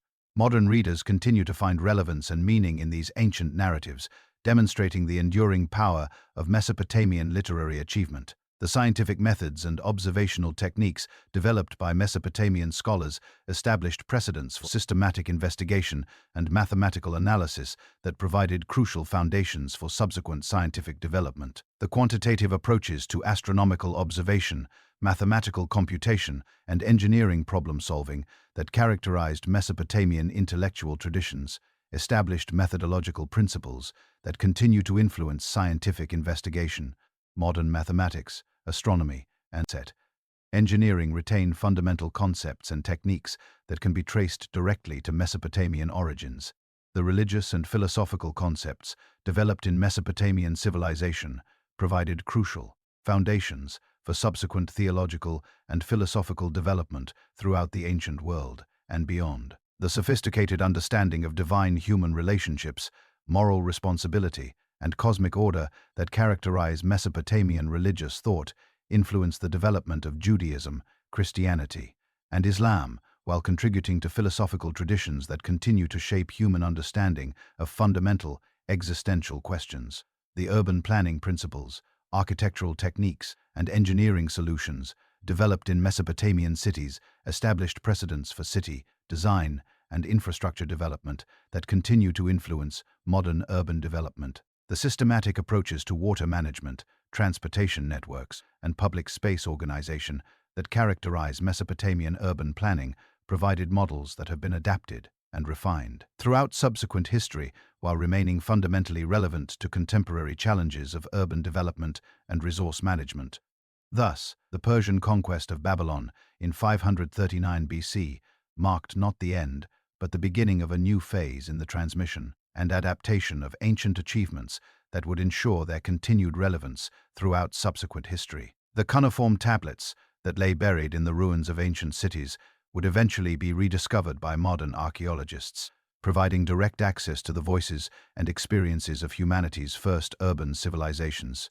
Through these remarkable documents, modern scholars have gained unprecedented insight into the daily lives, governmental institutions, economic systems, and intellectual achievements of the peoples who created the foundations of civilized life. The legacy of Mesopotamia thus extends far beyond its historical influence to provide contemporary humanity with a direct connection to its earliest urban ancestors and their remarkable achievements in transforming human society, from nomadic bands to complex civilizations that established the patterns of organized life that continue to shape our world today. Even as the great ziggurats crumbled and the canals silted over, the ideas born between the Tigris and Euphrates, writing, law, cities, science, and the very concept of civilization flowed outward like the rivers themselves, nourishing new cultures and new ages across the globe. The end of independent Mesopotamian political authority represented the beginning of a new phase in the transmission and adaptation of ancient achievements that would ensure their continued relevance throughout subsequent history. The ununiform tablets that lay buried in the ruins of ancient cities would eventually be rediscovered by modern archaeologists, providing direct access to the voices and experiences of humanity's first urban civilizations. Through these remarkable documents, modern scholars have gained unprecedented insight into the daily lives, governmental institutions, economic systems, and intellectual achievements of the peoples who created the foundations of civilized life. The legacy of Mesopotamia thus extends far beyond its historical influence to provide contemporary humanity with direct connection to its earliest urban ancestors and their remarkable achievements in transforming human society from nomadic bands to complex civilizations that establish the patterns of organized life that continue to shape our world today.